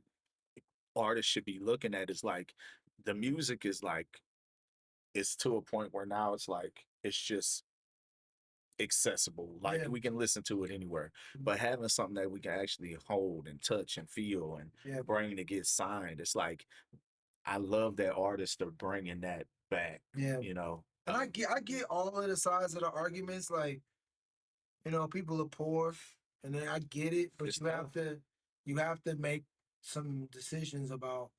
It's like how you said about that being exclusive. You just need to you don't have to do you don't always have to do everything. You can pick a lane and be like, look, this is what we're doing. I'm here. Yeah. I can give you all of me in this little space, or I can spread it all over the place, and maybe it's diluted and it's not as. And over the years of doing what I do, so many people have came to me with ideas, and you should do this, that, and the other. And I'm like, I'm not gonna do that. We're gonna stay the course here, because then if like say I do something Ooh. goofy, right? I do something goofy and then that blows up, and then now I'm expected You to gotta do do that goofy goofy shit thing. all the time. So why didn't we just do this and the things that we interested in and sell that as the product? Because that's what it is, Yeah. Um, you've been talking about LA the whole time, man. Like you said early in the interview, he's like, man, let me stop talking about LA, but he can't, because your life is so embedded in LA. Yeah, LA. You there all the time. LA's my second home, man. When I got off the plane, I just got back. When I got off the plane, I've been traveling a little bit to promote the record. Big shout out to Trackstar, who's given me the opportunity to go to a few places. Went to Austin. We went to Indianapolis. Brian had I mean, I didn't really get to hang out with him. I was just there. But the cool way to say it is I got to hang out with Dave Chappelle. Went out to Yellowstone. I don't know what it's called. Where in? Is he like where is the track? Track, are you still in the chat? The track's in the chat. Let us know what it is. But he has a lovely small town situation. Oh yeah, he got like his own compound type shit. Yeah. So, and you went to that? Yeah, a couple times. It was crazy. Springs. Trackstar said Springs. Okay. Well, yeah. Colorado Springs? No, Ohio. Ohio. Yeah, Yellow because Springs. he's from Ohio. Yeah, it's incredible, man. Incredible experience. It's kind of humbling, because it's just like, it's like being in like a fine art museum. Don't talk too much. Don't touch anything. You know what I'm saying? I mean, it's an incredible experience, but you're just sitting there like, you don't want to like. I ain't rocking no boots. I am just sitting there, just like, I'm here for the experience. Don't even know. You don't even have to know I'm here, type shit. Just let me be a fly on the wall. Yeah, type shit. It's a real thing, though. It is. Yeah, it is. But no. So moving around a lot, and every time you go, there's this feeling of like you miss home. You know, you're not. But when I got off the plane in LA, it was like I just was home. You know what I mean? How long you been going back and forth from LA? I lived in LA for 10 years, so I first went out there in 2005. Okay. Stayed for 10. Yeah, and then came back in 2015. But now, so I got a lot of friends there, lifelong friendships. LA was sort of the other half because St. Louis molds you in a way and gives you certain thick skin type of energy, and St. Louis made me it kind of made me more like I was comfortable being a nerd. I don't hide who I am because niggas in here St. Louis see right through you anyway. Right. They be like, bro, You're not that. yeah. I already had that, and I think people in LA gravitated to it because they were like, I could have reinvented myself and pretended to be a tough guy, but I didn't. Right. You was just being you. Yeah, so then it gave me even more, and then LA just taught me more about music and just artistry, and then LA's more of a melting pot creatively. Like you could easily end up rapping in a rock band in LA. It's harder to do that. Even in 2025, Here. it's hard to do that here. It's easy to do that 20 years ago in LA. And it's crazy because me and a buddy was talking about like this whole Twitch thing and everything that I do. And he's like, man, you gotta realize St. Louis don't understand this shit. Not yet. Because Yeah. behind. Like if you keep going with this, I'm not saying it's gonna do. I can't predict it, but you could end up. People be like 10 years from now, like, oh, you know who started this shit, even if it's not necessarily like it was already started. You know what I'm saying? Mhm. Because it is just so behind him, and you are doing it differently. Because I'm sure there might be a streamer here that's just doing Hellraiser or Helldivers or whatever too. Yeah, it's a lot of them. Yeah, but you doing hip hop. Do you think? Let me ask you a question. Mhm. Do you think what you're trying to do would benefit from some of the same things that maybe Bates and T Double were touching on in terms of just like, because I didn't see the exact thing. What you mean? saying. What do you mean? Well, just feeling like there needs to be more local support. Like, do you think this all kind of connected? For me, I feel like every time I go live, I should have 50 to 100 viewers because of the support that I've shown over the years. But it's like we was talking about earlier, like just because you can't necessarily expect it to come back in a way, but that's how I feel deep Yeah. down. It's like I should at least have 50 viewers every time I go live. But yeah, I don't feel like the support is necessarily. I'll say this, in all the time that I've been doing it, and as much as I've talked about STL music and things like that, when I go out and things like that, I know people are seeing it. They Yeah. acknowledging it. Yeah. But what they're not understanding is I need them to blow me the fuck up. Yeah. If they blow me up, like share the shit, actually comment on what you see instead of telling me in person that you see it. I mean, I appreciate you acknowledging it, but if you comment on these things and do the same things that you do for all these other content creators, then that changes things for me, and I could change a lot for the city. So I get what they saying. I get that the support is not reciprocated, but I will say this: my Mongolian support is crazy. Oh, Mongolia. Oh my God. Because I started doing like on YouTube, I was doing music reviews one Monday. A Mongolian girl sent me in a song called Blobgay from a dude named Rocket Bay. I thought this was some like German shit, and it turned out to be a Mongolian artist, and we went down a whole rabbit hole. I've got like 55 reaction videos to all Mongolian music. They've got a crazy hip hop scene in Mongolia, from like Wu-Tang type shit, Onyx type shit, NWA type shit, Public Enemy type shit, Okay. to even more up to date, like Wiz Khalifa type. They got a dude named Jin Jin that's more like he's a Mongolian, but he's like been in Atlanta. He's Americanized, wearing chains, got grills and shit like that. And they got a whole thing. But I put those videos out. They do tens of thousands of views. See, okay, there's a connective thing here. I'm not saying me and you gonna solve it, but there's a connective thing here. Because I think that there's just not enough shouldn't use the word civilians. There's not enough non-actives involved. We want the artists to be the fans. And We that's need fans. to be, and that's what it boils down to. Like And that's artists are weird, dude. Good luck. Well, for one, it's like But- an artist does not. but, He's dude, not. but like normies. You need normies regular in the people street. that Yeah. like it. Yeah, and that's exactly my thing. And it's like I don't expect these artists to be in the stream. But you want to get but I'm telling you, a lot of these artists don't have normie fans. And I know I Yeah, say it all the yeah. time. I'm like, why? We were just talking about it. Why are you sending me an album with 20 cuts and you don't got no fan base for these 20 cuts? You should make one 5-6 songs, 10 tops, and put these out, divide this shit up, and get a fan base. Because most people don't have normal fans. They looking for, when we go to these shows, what do you see? You see a gang of artists, and you see their We fans. call it rapping for rappers. Yeah, and you see their fan base, and then like when they get done, they leave, the fan base leaves. That's why it's such a genius thing. They're like, okay, we're gonna do this show. Everybody that's involved in the show, we're gonna do a song together.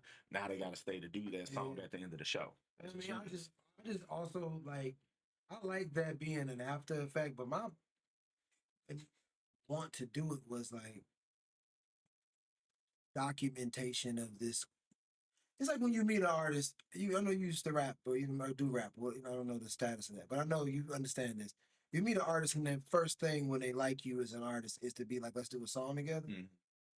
But I'm always trying to find out what else can we do collaborative because it isn't always a song. So the song in this case is an extension of that. It's trying to be like, how do we create connection between us, between fans? What is missing?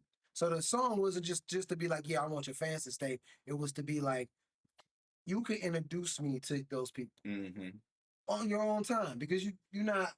It gives you like incentive to be like, yo, oh, who is this rapper? Oh, this is David, because we have something, you know? Right. So I'm just always looking for something because I have artists be like, yo, let's do a song together, and I want to be like, why?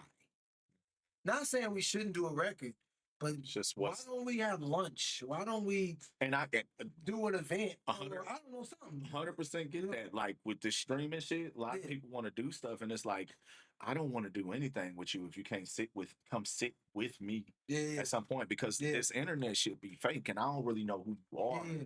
through this. Let's build something. So let's build a it. relationship. Yeah. The relationship is more important than the song. Yeah.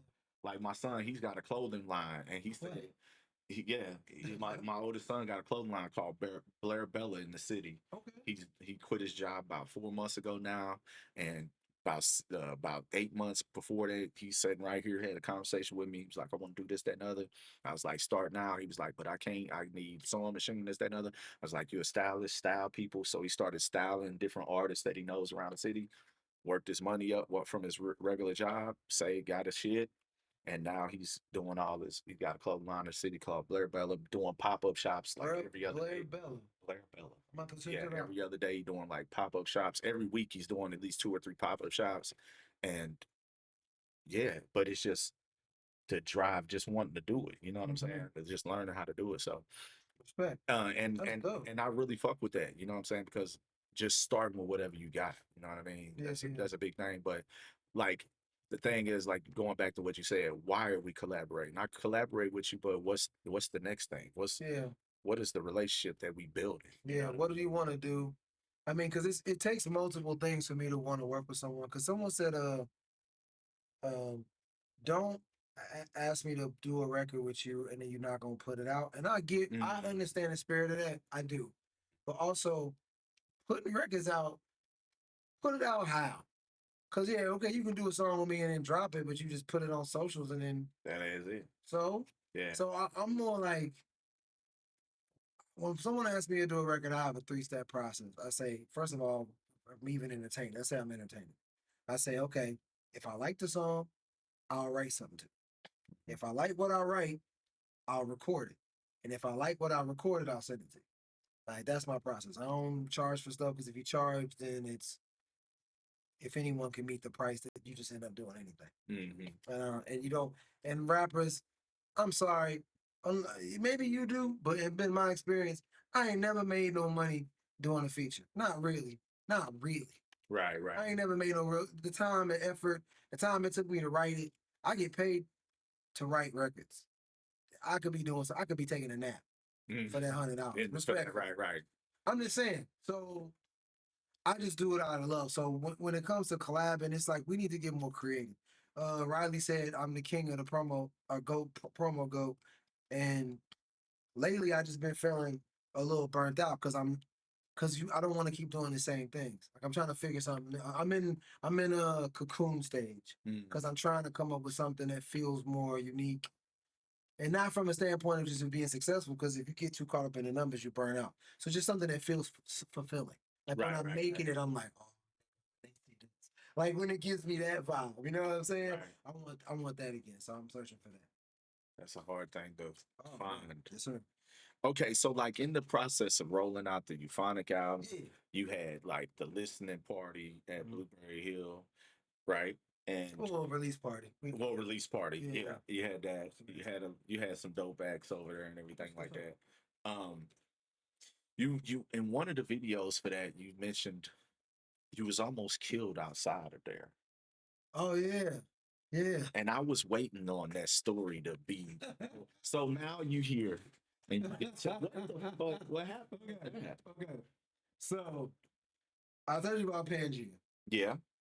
Pangea, the initial theory behind Pangea, Pangea was supercontinent. Yeah. And broke. Before all. So that was my vision for it. We were gonna be a group that was in different situations. But you can go join whatever, but over time, I'm trying not to sound like an asshole. Over time, people started to like bite our idea. Like we were this young little upcoming scrappy rap group, so everyone was trying to make their own little Pangea. They would like use a similar name, Ovalacia or whatever the fuck, and like stuff like that. And it'd be 6 niggas and shit. And so I had to have I was like, all right, listen, fellas, we either going we scrapping that other idea. You either gonna be in this group or you gonna be in the other groups because people just biting. We competing with ourselves right now. Mm-hmm. Right. It was crews that would have half our group in it. Like, okay. And so I just kind of, I'm 19, I'm still learning. And at that point, I was like a lead from behind the scenes type. Like I'm a nerdy, but I knew even then I was still only like 5'7", so I had a couple inches to grow. Like I was just really insecure, so I didn't know how to like lead from in front. So technically I'm the leader behind the scenes, but out there in the world, we just a bunch of kids rapping. So it was in that moment I was like, oh shit, I gotta step up. So everybody else quit, but Rocky. Okay. But here's the thing, Rocky is the fucking golden child. So niggas was hot. Niggas was hot. But he stayed. Yeah. So I'm getting death threats. People calling my mama house threatening to kill me type shit. Breathing heavy in the phone. Weirdo shit. Weird shit. So my dumb ass, not being smart as I am now, leaned into it. So I wrote a song called Evil Love Song. And my idea was I wanted everybody to think I was dissing them even though I wasn't. Fucking dumbass. So I wrote all these very leading lyrics, but I never said anyone's name. Put the song out and I get the energy I want. Niggas is mad. Yeah. And there's one rapper in particular named D-Mac. God bless him. We're friends now. God bless D-Mac. OG D-Mac? Yeah, the OG. Yeah. So I'm not selling. I'm giving out these little CDs and whatever. I'm giving out my little CD with the song on it outside of Blueberry Hill. D-Mac pulls up like, what the fuck, nigga, you want to die? And but back then I was crazy. I'm like, I'm the greatest of all time. You can't fuck with me. I'm screaming. I'm a fucking lunatic, bro. I was out of control. Police block off the streets. They separating us and shit. Like, I wasn't finna do that. Like, you know what I'm saying? He and I'm just like, I'm the GOAT. I'm not GOAT, but You just say, talking that I'm shit. the greatest. I'm the probably You was on your Muhammad mommy Ali shit. in person and shit. I don't know what the fuck I was doing. And just yelling and screaming like a lunatic. And so that was the situation, like pretty much. That's what I was alluding to. I don't think D-Mac was gonna hurt me for real, but it got testy. Cause I had to go to these different environments and tell people like Rocky's not gonna fuck with you no more. Like I said, we talking about a young. Think about set the scene. Nelly, the biggest artist in the world. Right. Our producer at the time was DJ Charlie Chan. He's doing the Drive at 5. He comes to me biggest mistake I've made in my career. Number one, Charlie comes to me and says, this is before the breakup. He says, look, there's 6 of y'all, but it's really only 3 that people fuck with like that. He's like, I want you to give me 2 songs with you, Rocky, and Bigger. Just give me 2 songs. He said more than 2, but I'm going to pick 2. I'm going to play them songs on the Drive at 5 every single day until y'all get a record deal. And instead of me just saying, yes, sir, my little dumbass took it to a vote. And we did private ballots. And I vote no, like in solidarity. And it got voted down. I think it was 4-2. Trying to be Trying to be the homie and trying to be supportive. trying to be loyal. Yeah, but I don't progress than that, you know. But it is what it is. But no, so that was so it was just a lot of volatile shit. It was energy was up in St. Louis, and the opportunity was right there for us to launch and become something special and do some decisions I made and just, you know, being young, it just didn't happen. And that situation was like the boiling point, like everything boiling over. And niggas get shot for less, Nah, for real. Nah, way less. Way less. you know? And I was high-headed, bro. It wasn't like you could easily blame it on Mac. I'm sure I said all kinds of crazy, foul, dumb shit. Right. Yeah, I was young, you know, Yeah. younger. D-Mac is notoriously known for him being who he is. Shout Yeah. out to OG Yeah, D-Mac. shout out to the Mac. He a legend in the city. I love Mac, Yeah, man. legend. Great. All right, we got just a few more before we get out of Yeah, here today. So you done dropped the album. Yes, sir. And this weekend, Sunday, what's that, October the 12th? October 12th. Sunday, October the 12th at Vintage Vinyl, Yeah, man. 4 p.m. to 6 p.m. 4 p.m. You're gonna be doing an in-store performance. I don't think it's 4 to 6. I think it's It's just just 4 to 4 o'clock. Yeah. sometime. 4 until I'm done rapping. I thought I seen 6 somewhere, but okay. But yeah, so at 4 o'clock, you better be there so you can not miss Please. the performance. You It's my say, last show in St. Louis for a while too. yeah, I'm taking a. I like you said about being on Twitch mainly. You know, I don't like doing a lot of gigs. I don't need the stage reps. I'm 175 years old, so I don't need that. So it's more about when I do a show, I want it to feel like this is the show. Like if you want to see me, you got to go to this one. Because oftentimes it'll be like, oh, I can miss this one because I'll catch them in 2 weeks. And I don't. yeah, like, yeah, no, yeah. You missed this one, and then That's it.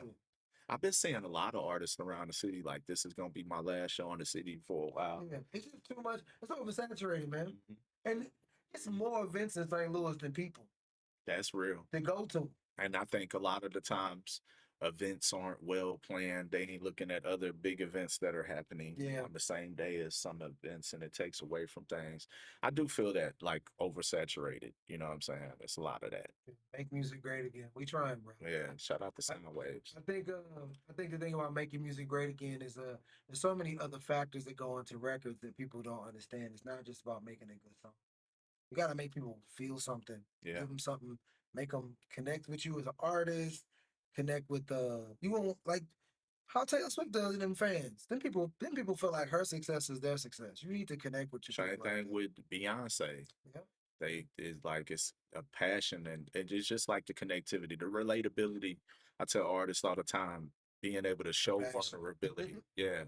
Being able to show Passion. vulnerability. There's a lot of artists that's just like, I am tough. And everybody don't want to hear that shit all the time. Yeah. Motherfucker want to hear real life shit that they can relate to. You know what I'm Yeah. saying? I feel like that's what really made hip hop a great genre, because it was telling the stories of the inner city that wasn't getting told. Show people you care. Like you said, be Yeah. passionate. Yeah. People need to know that you care. That's Yeah. why I get a little pissy about the AI art stuff, because a lot of it to me comes off as like I'd rather you make a collage. I'd rather you cut some stuff up, paste it on a piece of paper, go to Kinko's or FedEx and scan it. And even if it's ugly or whatever, it would It's show me that original. you care, Yeah. that you took out Time. hours, you took out the time. People will do this. I know you get this. People will copy paste and send you a song to listen to, but then they won't take out the time to tell you what it is or why. So I always say, you want my 3 minutes, but you ain't have a minute to tell me why. Oh, these motherfuckers send me music. Don't say good morning, hello, nice to meet you. So No, my they just 3 minutes is less than your 30 seconds. I get it. I've done personalized invite. That's why the personalized invite stuff is difficult. People I've seen Some people try to do it, but it doesn't quite work because they want an easy version of it. I sat there and edited every single one of them videos. It took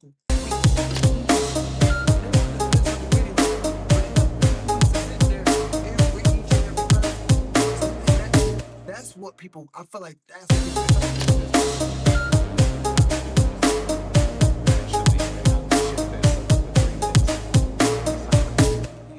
it takes time for you to even record all I think it those. was hours, and then we missed some. We missed people.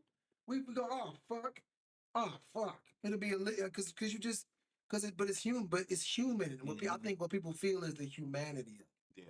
Yeah. And they oftentimes they can't connect to it and not connect to it. They can't articulate why they like it, but they're just like they like it. But they like the humanity and the effort. It's the humanity of it. That's what they Yeah. So, I enjoyed those immensely. Like I didn't get a personal invite, but I enjoyed those a lot because of the fact of the matter of the time and the care. You know what I'm saying, and the acknowledgement to each person that you invited. You know what I'm saying? Blame not the heart. Nah, you know, we try. We missed the mark. That's what I always It's say. the people that I work like with all the time. Like my boy Jesse, who's doing sound at this event, like the 12th, and we didn't invite him, and I was just like, damn. I was like, oh my god. Yeah, what are you doing? But it'd be so much going on, and when you are like one person trying to do what people have teams of people doing, things get combing through your Facebook to make sure you analyze who's the most engaged in your page. You need to make sure these people and that's the thing. Like sometimes we look at ourselves and compare ourselves to someone who's got all that shit going, but we don't realize, well, he got a motherfucker who does nothing but look at his Facebook analytics. Matter of fact, he don't even make them post. That motherfucker make the post. Yeah. Like they're paid to make the post. So it gets tough. Like with what I do, that's why I stopped doing music, because I was getting older and I had to do everything by myself. And I'm putting all these people around me. I'm showing them, look what I'm doing. I need you to get on board with this and help me here. And they couldn't do it. So like, I can't keep on producing the music, recording the music, mixing it, mastering it. Nah, it's my music career is coming to an end. I'm happy though. I've got a few things I want to do, but it's not that I'll never make music again. I'll keep making it because especially if I'm working in publishing. I don't know how that goes. My contract is up in the next year, but like.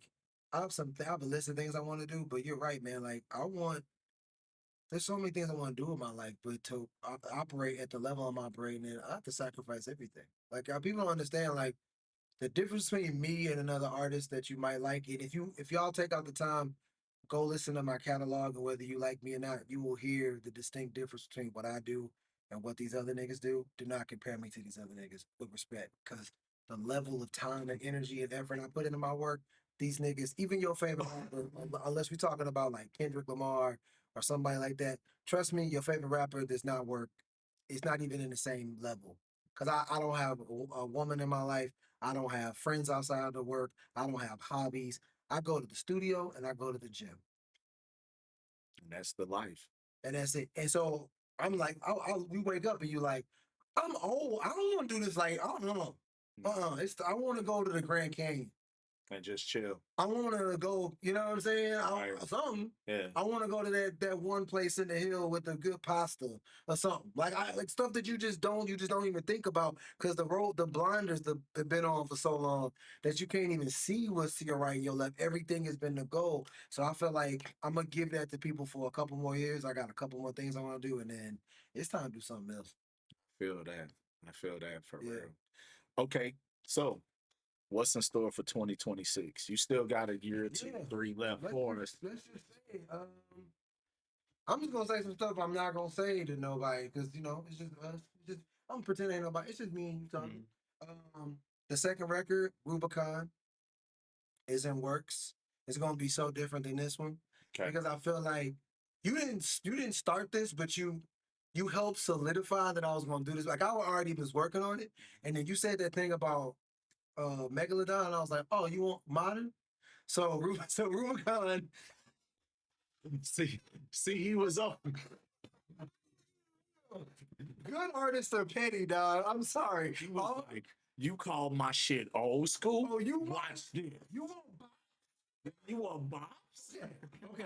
So I want to make a record that is start to finish bangers. Doesn't mean that it's all the same tempo or the same sound, because you know as well as I do, it could be a slow banger, it could be a sad banger, like it's different, but just like undeniable, catchy, earworm, Banger. just you won't even like, okay, I'll keep playing song one over and over. I can't even get to four. Whereas this one was more of a journey, and there's gonna be songs you love, it's gonna be songs you don't like as much. This next one, 9 undeniable songs. Just like I'm gonna make 50 records and then we're gonna whittle them down to like 100 records. However many it takes to get 9 or 10 songs, it's just like, okay, I could, you know what I mean? That's Rubicon. And we about 10, 12 songs deep. We got New Rotten dropping. Um, we're in talks with Rockwell Knuckles to feature, Okay. working on it. Beats done. So it's gonna be a Rotten EP produced by Coco. Okay. So we already got a couple Coco tracks that are done, and we just gonna hopefully get the Rocky joint. Euphonic Deluxe. Oh, deluxe. Yeah, already that's done. So more songs? Yeah, it's 5 more records that didn't Okay. make it. Okay. Here's the thing about Euphonic Deluxe. We're gonna do. I'm just gonna tell you. Exclusive shit. Exclusive. We're gonna do. We're gonna do a show at the Dark Room. Okay. The Dark Room. Lovely place. Live band. The Euphonic Deluxe will only be available that night. It literally can only get it So at the on location that night. how you like a vinyl, or what are we doing with that? It'll be a digital. We have like the cover. We have like covers. With the QR code. Yeah, and it's in like a frame case. So you get like a frame. So it's a thing. Yeah, Get so it's something. physical. Yeah, you Cool. get it, and then you get it's a download. That's dope. It'll only be that one night. That's dope. So And that, so I ain't even going. So I gotta go to that. if you want to gotta copy, go to that, okay. unless you get it from someone else, and you know how we did with the tapes. Once they were done, and you know, and I might do a tape because it is kind of cool to have a physical. Still working on the specific details for that because it might be nice to have a cooler or something. But yeah, it's just gonna be just for that one night. The only problem with that is how many copies of something do you make? You know what I'm saying? Yeah. Because then I guess I had to throw a bunch of shit away. Right. 'Cause I don't want to. I feel like 100 is. Oh well, for that night. Because I only want it to be that night. Like, it's Yeah. only for that night. Yeah, that kind of make it like. Yeah. So I think what I'm gonna do is just because I only have 25 of these covers. Mhm. So I think I was gonna do the 25 covers and sell those, and then we'll just have like an additional download. Like, okay, we sold those 25. Sorry, they're out. But then like We got the for, digital. for, You can yeah, get the for color. $5, you can have it. We'll figure it out. We'll figure Okay. something out. Yeah, it's all in the works. Yeah. We're still working out the details. We still haven't even landed on a date, but that'll be 2026. Okay. And then Killjoy 2. Hopefully, that's what me and Trackstar we working on that. We're knee deep in that. So, but yeah, that's pretty much it, man. He's working. He's Yep. working. Yes, sir. Well, before we get out of here, I appreciate your time. We've been here for almost 2 hours. We was Man. talking before behind the scenes. Yes, And sir. for real, I even got more questions. But I can't, take up this whole day. That brings a reason for him to come back sometime in the future, right? But before we get out of here, like we always do, we got the PlayStation 5 plate. We got a lot of dope names on here. So we Incredible. got 3D here. And this is the second time. We got springtime. We got a lot of dope people on here. So you got to add your name to the plate wherever you feel, wherever you want to sign at. Cool. You could choose you any of the markers you like, and you can sign that. In that time, tell them where they can find you everywhere. Like you really use Instagram the most. Yeah, Instagram is what I use the most. Songs by DAE. Songs by Day. DAE. Yeah, Instagram is where you find me the most. But I'm on all of the stuff. YouTube has some video you can't find on Instagram. TikTok is a ghost town, but go for it. For me, but Some people love TikTok. I'm saying my TikTok is a ghost town. But no, TikTok, they don't be doing no numbers, man. They got me restricted. They don't know if I can say certain words or not. So that's like they don't know if I'm black or not. That's what it is. oh word. I think that's what it is. I Yeah, think 'cause that's what we need. We need TikTok to decide who's black or not. I think I'm hella shadow banned on there for saying nigga. But you know, they don't know. They like, this white man can't say that. I'm like, y'all don't, they don't know how to discern this shit. It's all AI. Look at that right there. Found them a spot with the star right there. Shout Oh, out man. to Dave, man. Mad love to you. I appreciate you coming through. Make sure y'all go check out the album and you find Please, it you find everywhere it. on all your favorite streaming platforms. And Killjoy Part 1. It's not just Part 1, but Killjoy. Please go check that out too. That's incredible work. Well, that happened around the same time. Yeah, it did. right? It did. That's like if you just want to hear me bar out, and just over some hard beats, like if you're into like more underground, grimy vibes, like that's Killjoy's for you.